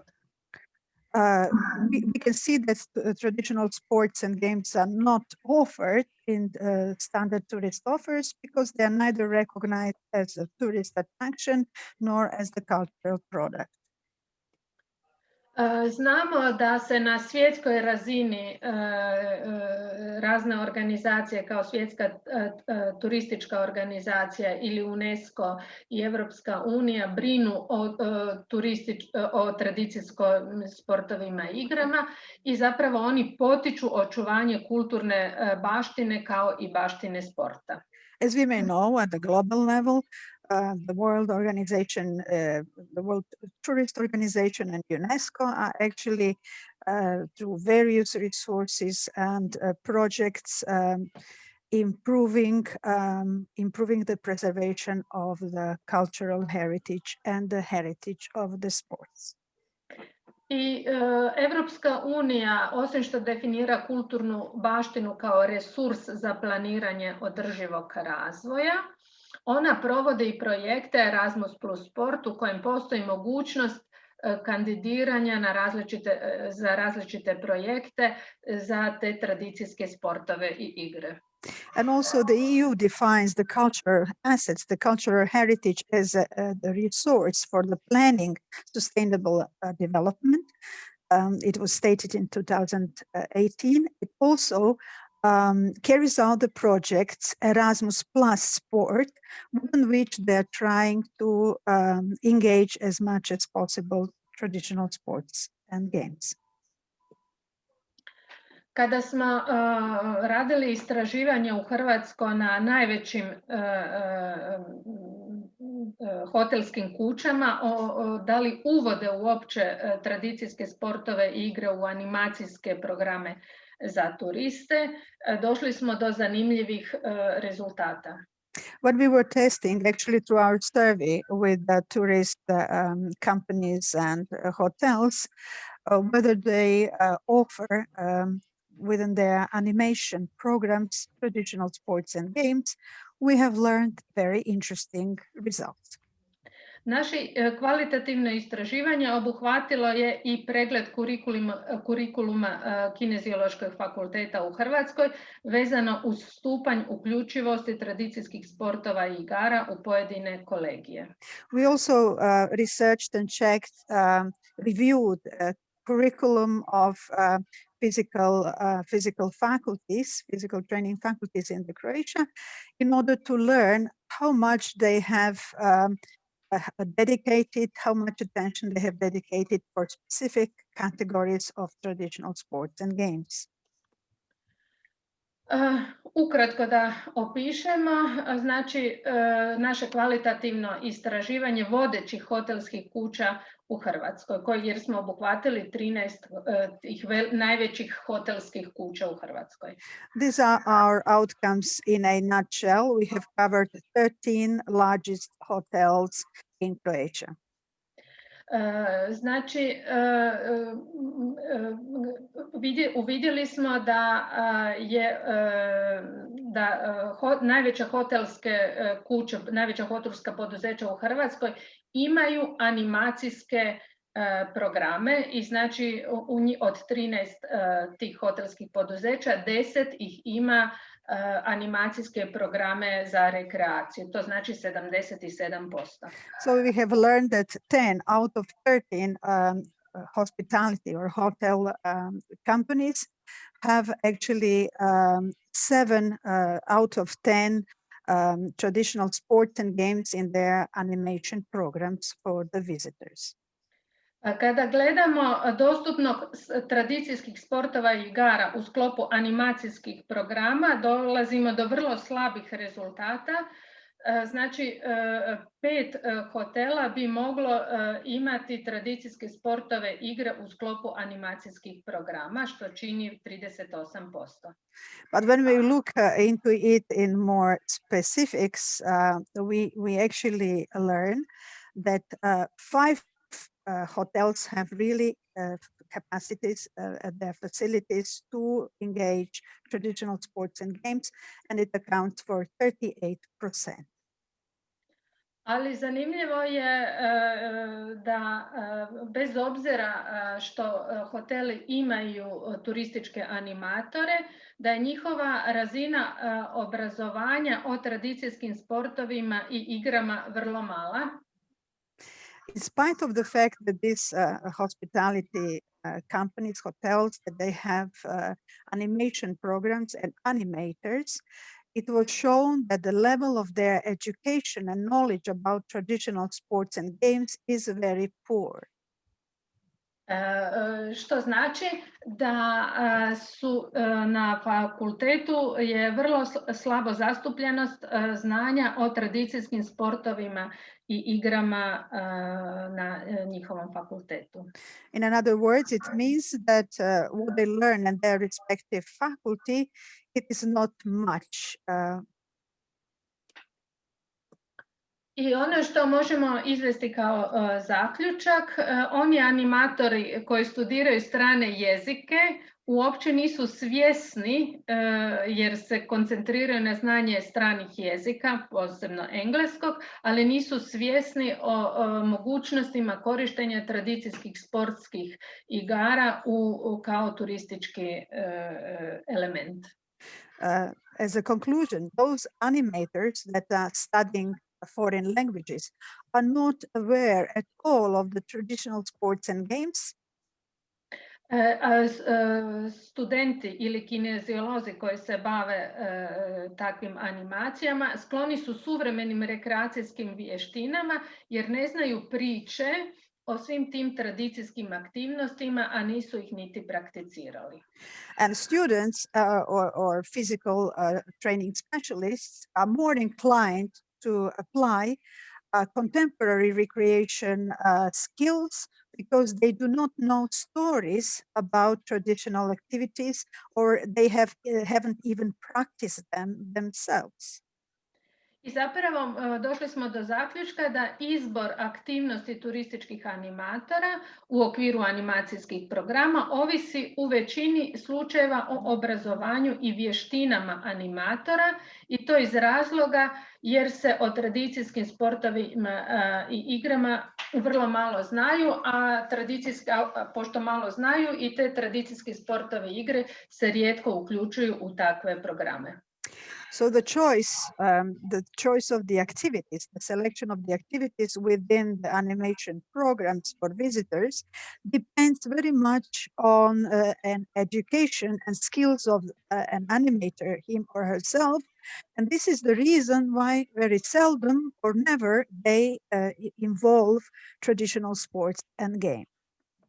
Znači, samo u jednom hotelskom poduzeću su prezentirane više od 2 tradicijske igre u sklopu animacijskih programa. So out of all, only in one hospitality or hotel company, more than 2 traditional games were involved, were covered by the animation programs. Zapravo možemo se pitati koliko smo svjesni te svoje baštine, pa čak i kroz takav vid turizma, kroz turističke animacijske programe. Therefore, we have to reconsider, to ask ourselves how much, if at all, we are aware of our intangible assets to be placed and promoted through a tourist offer. Znači, znanje jezika, obrazovanje ne znači i znanje o vlastitoj baštini.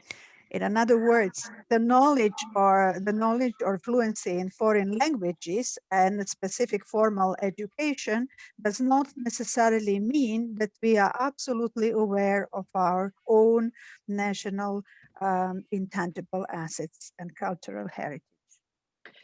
Iako turizam može biti jedan od čimbenika revitalizacije ili ponovne uporabe tradicijskih sportova i igre, te igre, tradicijski sportovi i igre su zanemareni u istraživanjima sa aspekta turizma.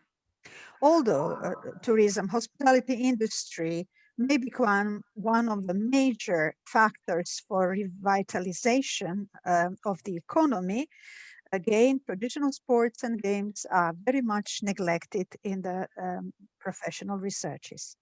Tradicijski sportove i igre najviše se istražuju sa aspekta kulturne baštine i obrazovanja, a vrlo malo sa aspekta turističke ponude, turističke atrakcije, turističkog proizvoda i sl.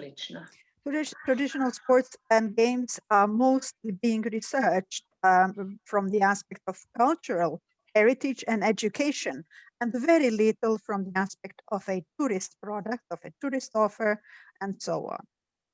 Svjesni smo da turizam može na neki način promijeniti originalnost tradicijskih sportova i igara. We are very much aware that tourism can actually change, modify uniqueness, originality of the traditional sports and games. Ali turizam može dovesti do revitalizacije i ponovnog korištenja tradicijskih sportova i igara. And tourism can actually facilitate repeatedly revitalization and the usage of traditional sports and games. I usprkos velikoj tradiciji tradicijskih sportova i igara na području Hrvatske, oni se najviše ipak još uvijek prepoznaju kao kulturna baština niže razine. In spite of huge tradition of traditional sports and games, they are mostly recognized as cultural assets of a so-called lower level of the cultural asset. Iako se tako mišljenje sve više i više mijenja. And we may say that such a position, such a view is subject to change on a daily basis. Tradicijski sportovi i igre zanemareni su kao baština sporta, nisu prepoznati kao turistička atrakcija, nedovoljno se koriste u turističkoj ponudi, a zato i jer nisu oblikovani u turistički proizvod. Traditional sports and games are absolutely neglected as a sport heritage. They are not recognized as a tourist attraction. They are not sufficiently utilized in a tourist offer, and they are not recognized enough as a tourist product. I ono što smo naveli prije, prvenstveno se to odnosi na entuzijazam lokalnih ljudi kao Milivoj ili neki drugdje u Jastrebarskom ili u Donjoj Stubici. Basically, it relies absolutely on enthusiasm of people like Milivoj, people in Jastrebarsko or Donja Stubica. Everything what has been done, it is done because of their tremendous efforts. I ovo bi bilo kao zaključak našeg istraživanja. Puno vam hvala. And this would be the end of our research. Thank you very much for your attention. Thank you very much, Jasenka, and your team once again. Thank you, Vera, for the wonderful and very precise and exact translation. Now, we are a little bit late, but I think that's because of all the language issues and the technical parts. I'm sure that we can hopefully you can stay with us 10 minutes longer, because now we have Valentina and Paolo from Tocati. We will be hearing their message and a little bit an update on Tocati, our shared program that started as a festival, but now it's our shared program. And we are all very happy to be part of it. And hopefully with this seminar, we are also contributing to its realization and implementation. So please, all the questions you can put in chat box, and Valentina and Paolo, the floor is yours. Thank you so much, Tamara. We are really very happy to participate today in this meeting on this topic, which is really crucial, important and crucial for all of us, on tourism and intangible cultural heritage and traditional games and sport in particular. I think that Paolo can open this this reflection in Italian, and then I will take the floor in English again. Then Paolo, please.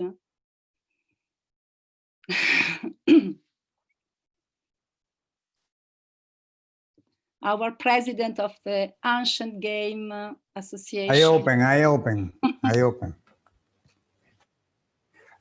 Grazie allora agli organizzatori.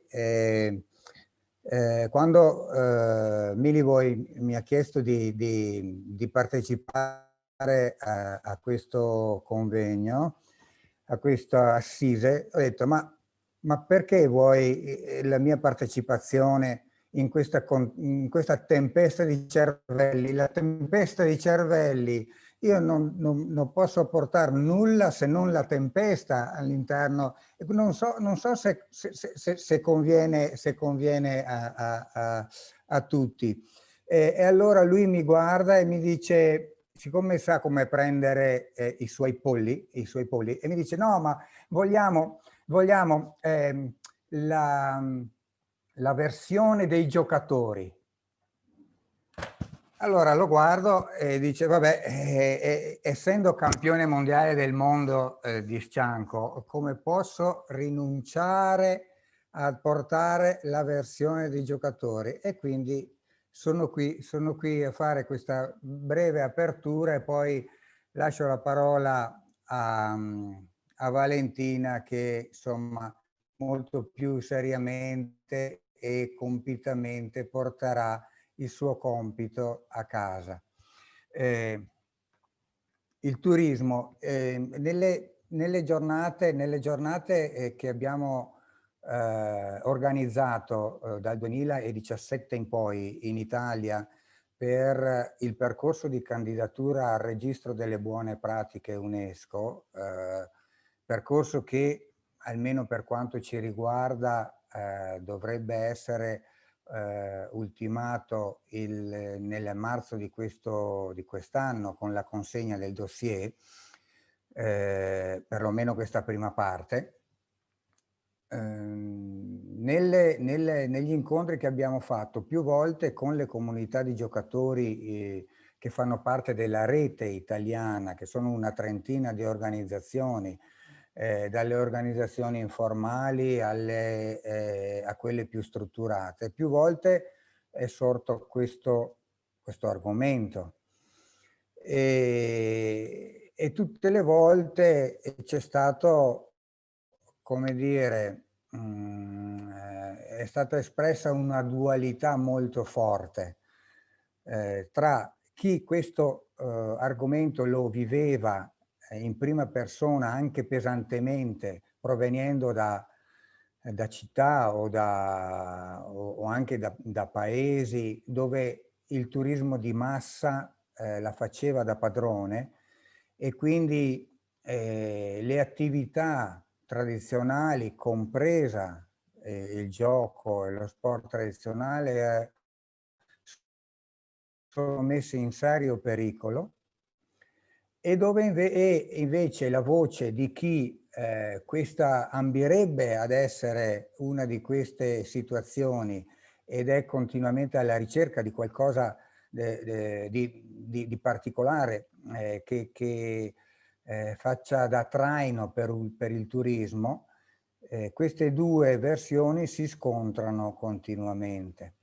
Ora, io porterò due esempi senza andare a fare l'esempio del festival, che in realtà Carlos nel suo intervento ha accennato a questo problema che il festival stesso ha, perché un festival che porta centinaia di migliaia di persone all'interno di una città è ovvio che porta anche problemi.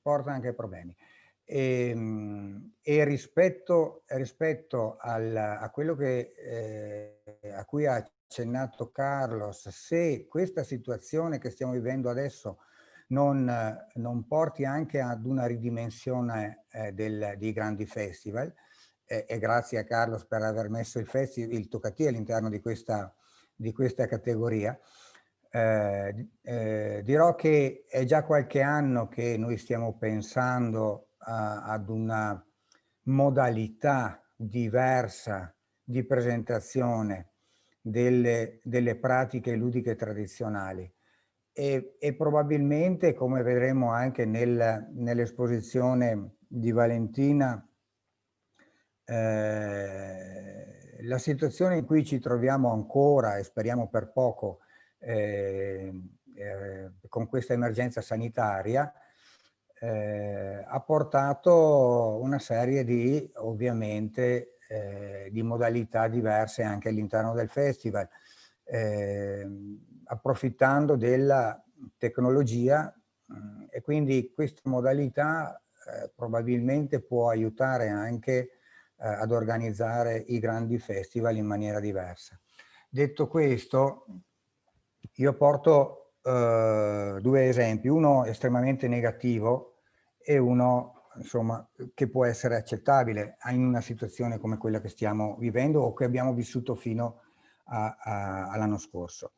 Quella negativa, e non potrei usare eufemismi per definire questa, è quella che sta vivendo la laguna di Venezia. Ora sappiamo tutti conosciamo Venezia, la città di Venezia, penso che pochi non ci siano stati nella propria vita. La città di Venezia sta vivendo un grosso momento di crisi, accentuato dalla crisi sanitaria, dalla situazione sanitaria, ma già viveva una situazione di crisi per eccesso di turismo. Quelle che sono le caratteristiche principali della cultura della lagunare è messa in forte crisi e sta piano piano lasciando il posto ad altre culture. L'esempio che porto, che è quella di un'attività molto importante ancora adesso, anche se molto minore rispetto ad anni fa, è quella della navigazione a remi. La cultura remiera in laguna è una cultura fondamentale, fa derivare la propria pratica ovviamente dalla pesca e dal trasporto fluviale a remi, in una situazione dove già la modalità è estremamente particolare. La laguna è la più grande bacino d'acqua salmastra del Mediterraneo, il più grande bacino semichiuso del Mediterraneo, quindi quello che può dare, ha dato e potrebbe ancora dare è chiaro. Cosa succede in questo momento? Con il turismo le imbarcazioni a motore, lasciamo perdere le grosse navi, che quello è un problema a sé, ma le imbarcazioni a motore dove traghetti e motoscafi che imperversano in tutta la laguna impedisce la navigazione a remi di questo tipo di imbarcazioni, che ha come caratteristica un livello molto basso della barca dal livello dell'acqua, e quindi ogni piccola increspatura impedisce la navigazione, che è quello che sta succedendo in questo momento nella laguna di Venezia. Nell'ultimo festival abbiamo avuto all'interno di un convegno la presenza di una società rimiera, e la Presidente faceva proprio, evidenziava proprio questa cosa, la difficoltà che hanno giorno dopo giorno di andare a praticare questa modalità le remiere, insomma, questa modalità di rematura, come si dice, Valentina? Remo in piedi, la voga. E quindi questa... Paolo, già, no, perché, non abbiamo tanto tempo. Sì, chiudo così. Grazie. Chiudo così con questo, perché la mia difficoltà del parlare italiano è dovuta al fatto che la mia madrelingua non è l'italiano, ma è il veneto, quindi se avessi parlato in veneto sarei stato un po' più veloce. No, forse no, sarei stato un po' più lento. Un po' più lungo. Sì. Comunque finisco questo dicendo che invece altre situazioni un po' più piccole, che riescono a gestire diversamente il turismo nel proprio contesto, sono effettivamente situazioni positive che io ho portato un esempio nelle attività di una media cittadina del Basso Laziale, ma ce ne sono altre, insomma. Comunque, volevo solo dire che è estremamente difficile in un contesto come quello che stiamo vivendo trovare una via per un turismo sostenibile. Grazie, do la parola a Valentina. Grazie Paolo. Grazie Paolo. Thank you, everybody. We are a little long, but it's so interesting. A lot of interesting topics are emerging today. Then I don't know if you can see my PowerPoint presentation. Yes, we can see it. It was the result of a collective work with the young people of AGA. Then I'm very happy to share with you. To take the floor after Paolo is difficult. Paolo is really guiding us in this strong reality of community network of Tocati, the Italian community network of Tocati, living, as we hear, some different experience, very different experience, and sharing this experience like an heritage. And I think that the heritage evolution that we are seeing today with Carlos also and Per and all of us are really, how can you say, inspire us. Of course, in the COVID pandemic context, some new experience are causing new awareness, bringing to the forefront the local territories and the links of the people to the place where they live in. This is producing relevant change. We will try to analyze this change in the light of different experience of the Tocati framework, and also in the conclusion, reflecting on the 2020 edition of the Tocati Festival. Some main point of our talk: the controversial tourism and the ownership of cultural spaces. This first point reflects on some Italian experience between exchange, friction, and conflict, connecting traditional games and sport and tourism. It was the point of Paolo. Second point, the origin of Tocati and the appropriation of public space for traditional games and social practice rooted in the local culture. The third one brings our attention on an experience of hospitality developed as a cultural tourism experience in the framework of the big event, International Festival of Tocati, that all of you know here. Finally, the fourth point is very important in relation with all this morning reflection and the effect of technological innovation as framework of innovative solution in the context of the COVID pandemic and the 2020 edition of Tocati as a spread festival. Controversial tourism between exchange, friction, and conflict. We hear Paolo, president of AGA, representing here the Tocati Community Network, helping us to reflect on the topic of controversial tourism. So the experience of 3 Italian communities, 2 or 3, for me are 3, Paolo spoke about 2 Italian communities. The first one is La Corsa con la Cannata in Arpino, and here we have a positive relation between the community and the tourism. During a big festival, the Confalone di Arpino, where connection and interaction between local people and tourists are really possible. A second, a very interesting case is the nut game, il gioco delle noci, il gioco con le noci, a traditional game of Liguri, where also we can reflect on traditional games as tool for cultural exchange between practitioners, local inhabitants, and tourists, but also a lot of other people. Then a little kind of experience like Pere La Vega also bring to our attention. And finally, this experience of Remiere, here traditional games and sport are friction zone between practitioner, local inhabitant, and tourist. Paolo spoke about it today. The conflict of use of spaces are very important in this context of Venice.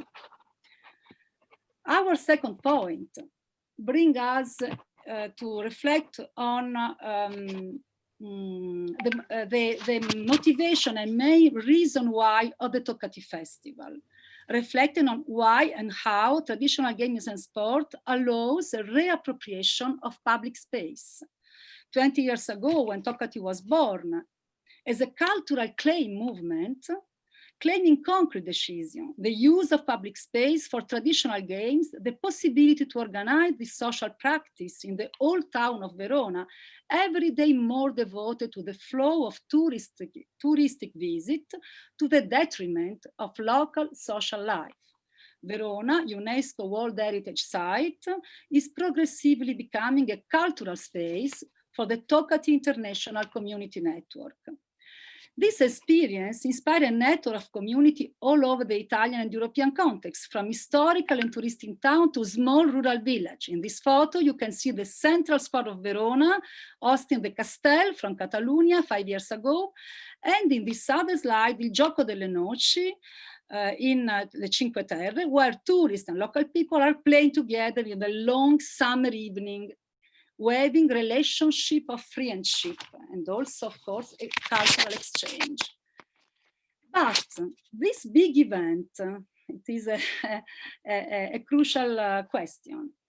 What is this big event? This big event of Tocati, we can analyze some strong effects on very little realities. These 2 images tell us, and as evidenced by the voices of communities interviewed in the framework of the research for the nomination of Tocati, the big event with big number, a strong impact on the economy of Verona, hides its deeper values for very little communities at the core commitment of Tocati in favor of a revitalization of traditional games and sport as community-based cultural practices, marginalized by the general trend of sportification, spectacularization, and commodification of intangible heritage expression. Can we see, this is a question, can we see the Tocati International Festival as a collective expression of resistance, alternative proposal, affirming cultural right of communities, while inventing creative answer to the challenge of local culture, facing the globalization and the modernization of way of life challenge. And to reflect on this point, we can inspire us to an experience which was proposed in the framework of Tocati Festival, the experience of To Festival and To Casa. This is a cultural tourism proposal based on the idea of the town as a place of human relation, sharing, and hospitality. The experience of To Casa is based on three main choices: opening the doors of private houses and artisan workshops to the visitor for a time of sharing and hospitality, work on narrative and oral culture, but also other elements of intangible local heritage, narrating a more intimate town, the town of local people, and the third one, constructing new imaginaries of the town, far from mass tourism stereotypes. When we arrive to the end of this presentation, we have a reflection which is really very in resonance with all the morning, the working morning, our working morning. We are now in the context of the COVID pandemic context, and technological innovation was this year at the service of the community network of Tocati for a spread festival. In the slide, you have the Tocati 2020 program, with on the left, 13 Italian communities participating from their local context, square and street via the streaming. Here, the Spread Festival became a shared festival with a wide network of people from all over the world connected with Verona, and at the same time, several Italian villages streaming in a powerful logic of benefit sharing and living network. At a distance, communities were in their context, connected and in relation in the Tocati frame, but in a new way. Can we see all this as part of the future and the challenge of our future? Okay, this is the last question. Thank you. I try to be very, very quick and hope we have a little time for the debate, which is always so interesting. Thank you. Thank you, Tamara. Tamara. Thank you. Well, I'm here. Multitasking at the moment.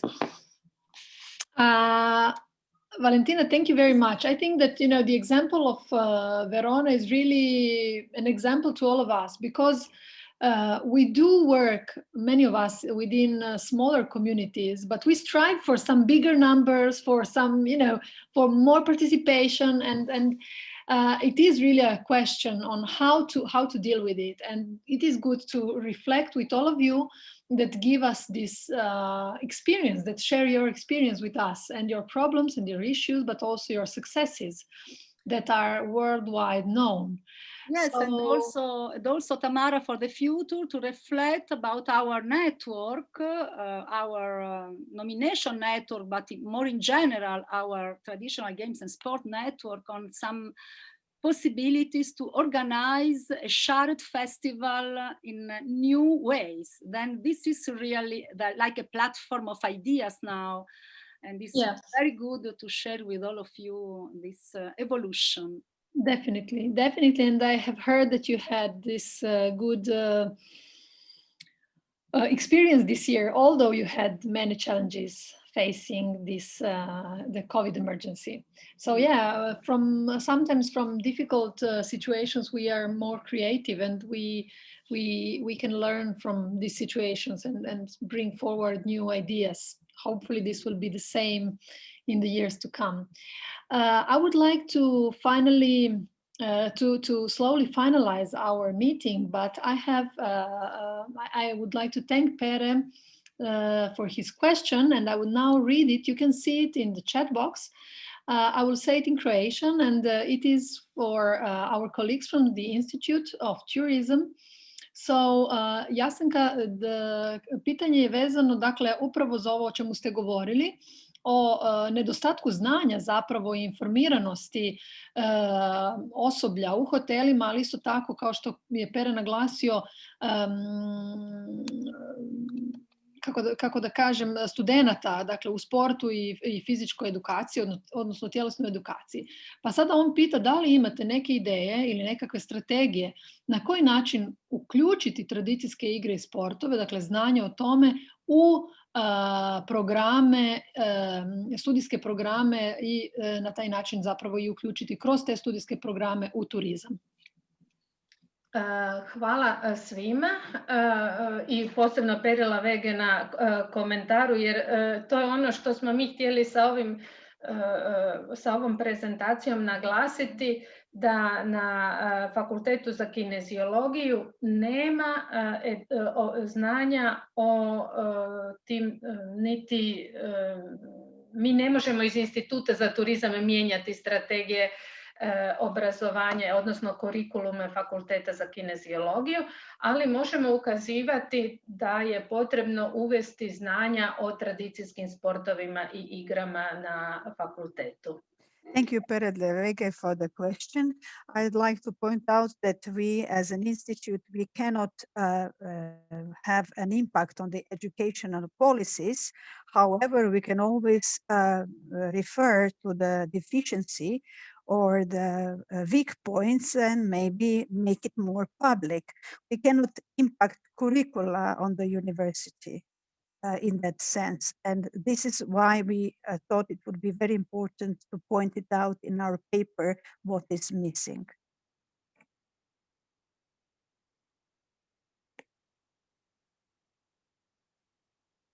Mi smo svjesni da te tradicijske sportove igre treba na neki način uključiti, jer imamo, znači na kraju 19. stoljeća su izdavane knjige na hrvatskom jeziku za profesore, kako, kada, znači, ispočetka ću, krajem 19. stoljeća fiskultura, tjelesni odgoj, postao obavezan predmet u osnovnim školama. At the end of 19th century, physical training has become the compulsory subject in the primary elementary schools. Samo kratko istraživanje po našim knjižnicama pokazalo da je od kraja 19. stoljeća do kraja Prvog svjetskog rata, znači u nekih 20 do 30 godina, izdano je 11 knjiga za nastavnike tjelesnog odgoja. The brief research review in our libraries has shown that only in 20-30 years there were 11 textbooks for the teachers of physical training to be used in school. Te knjige su se bazirale, znači knjige za nastavnike bazirale su se na tradicijskim sportovima i igrama. The textbooks for the teachers were based on the traditional sports and games. I znači sa globalizacijom sporta i drugačije su nastavni programi na fakultetima. And of course, with the globalization in general and globalization of sports, the curricula in our universities has been changed too. I zapravo tradicijske sportove i igre postali su zanemareni. In such a way, traditional sports and games have become neglected. Evo, to bi bio odgovor za sada. This would be an answer so far. Thank you very much. Thank you very much to all of you. Milivoje, would you like to give a final word? Yeah, thank you very much.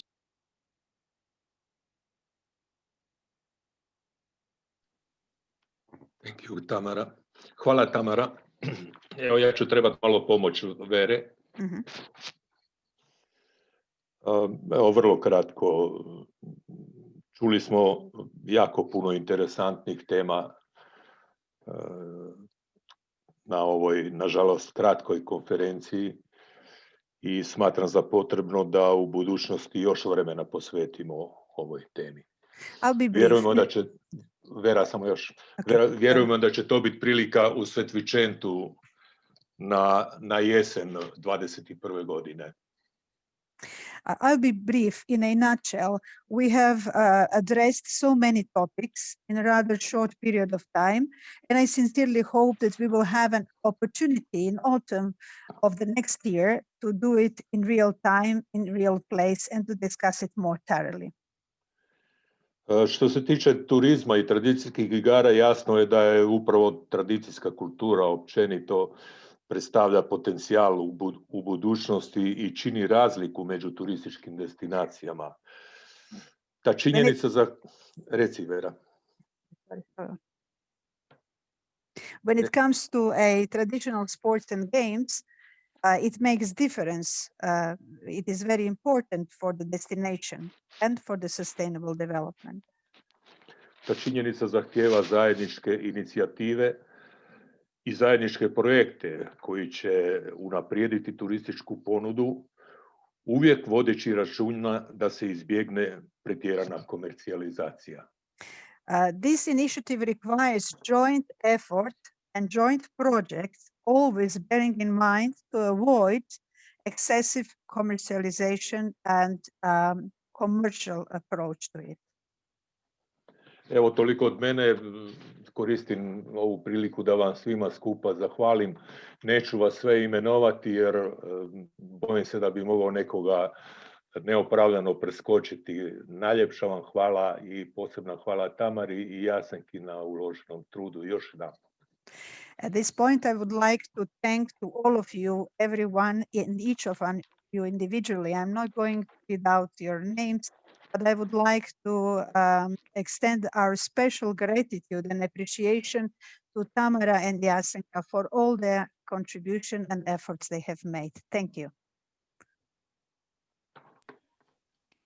Dear all, thank you very much. Now, to finalize in a nice way this meeting, I would like to ask you, the ones that want to open your cameras so we can take a screenshot. Hopefully I will manage to do it. Yes. So please, the ones that want to appear also on our Facebook page, which I invite you to... Čekaj, samo da se, čekaj da otvorim kameru. Yes, yes, yes. So I will take this opportunity to invite you to like our page of the Traditional Association of Croatian Traditional Games and Sports. You will find it under the name of Savez Hrvatskih tradicijskih igara I sportova. Hopefully you will manage, but we will have more opportunities to do so. So I will now make a screenshot. Sarah, I will wait a little bit more to see if we have... Sara, uključite kameru.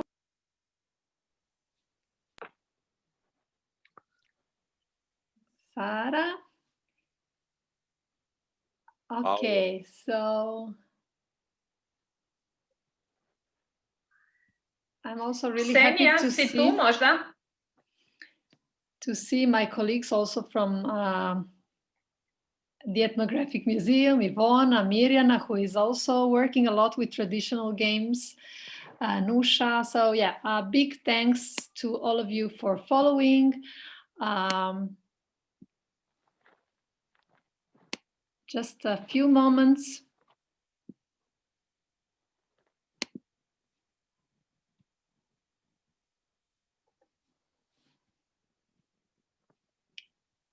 I will make a few ones.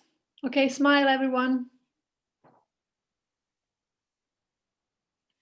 And now, yeah. Hopefully we are fine. Hopefully you will like the pictures. So have a nice day to all of you. Thanks once again and see you on some next occasion. Bye-bye. Ara, thank you. Thank you. Bye. Bye-bye, bye-bye, bye-bye. Ciao, ciao. Bye-bye. Congratulations. Bye. Thank you. Doviđenja. Thank you. Thank you so much. Thank you for Bye. translation. Arrivederci. You're welcome. Bye. Arrivederci.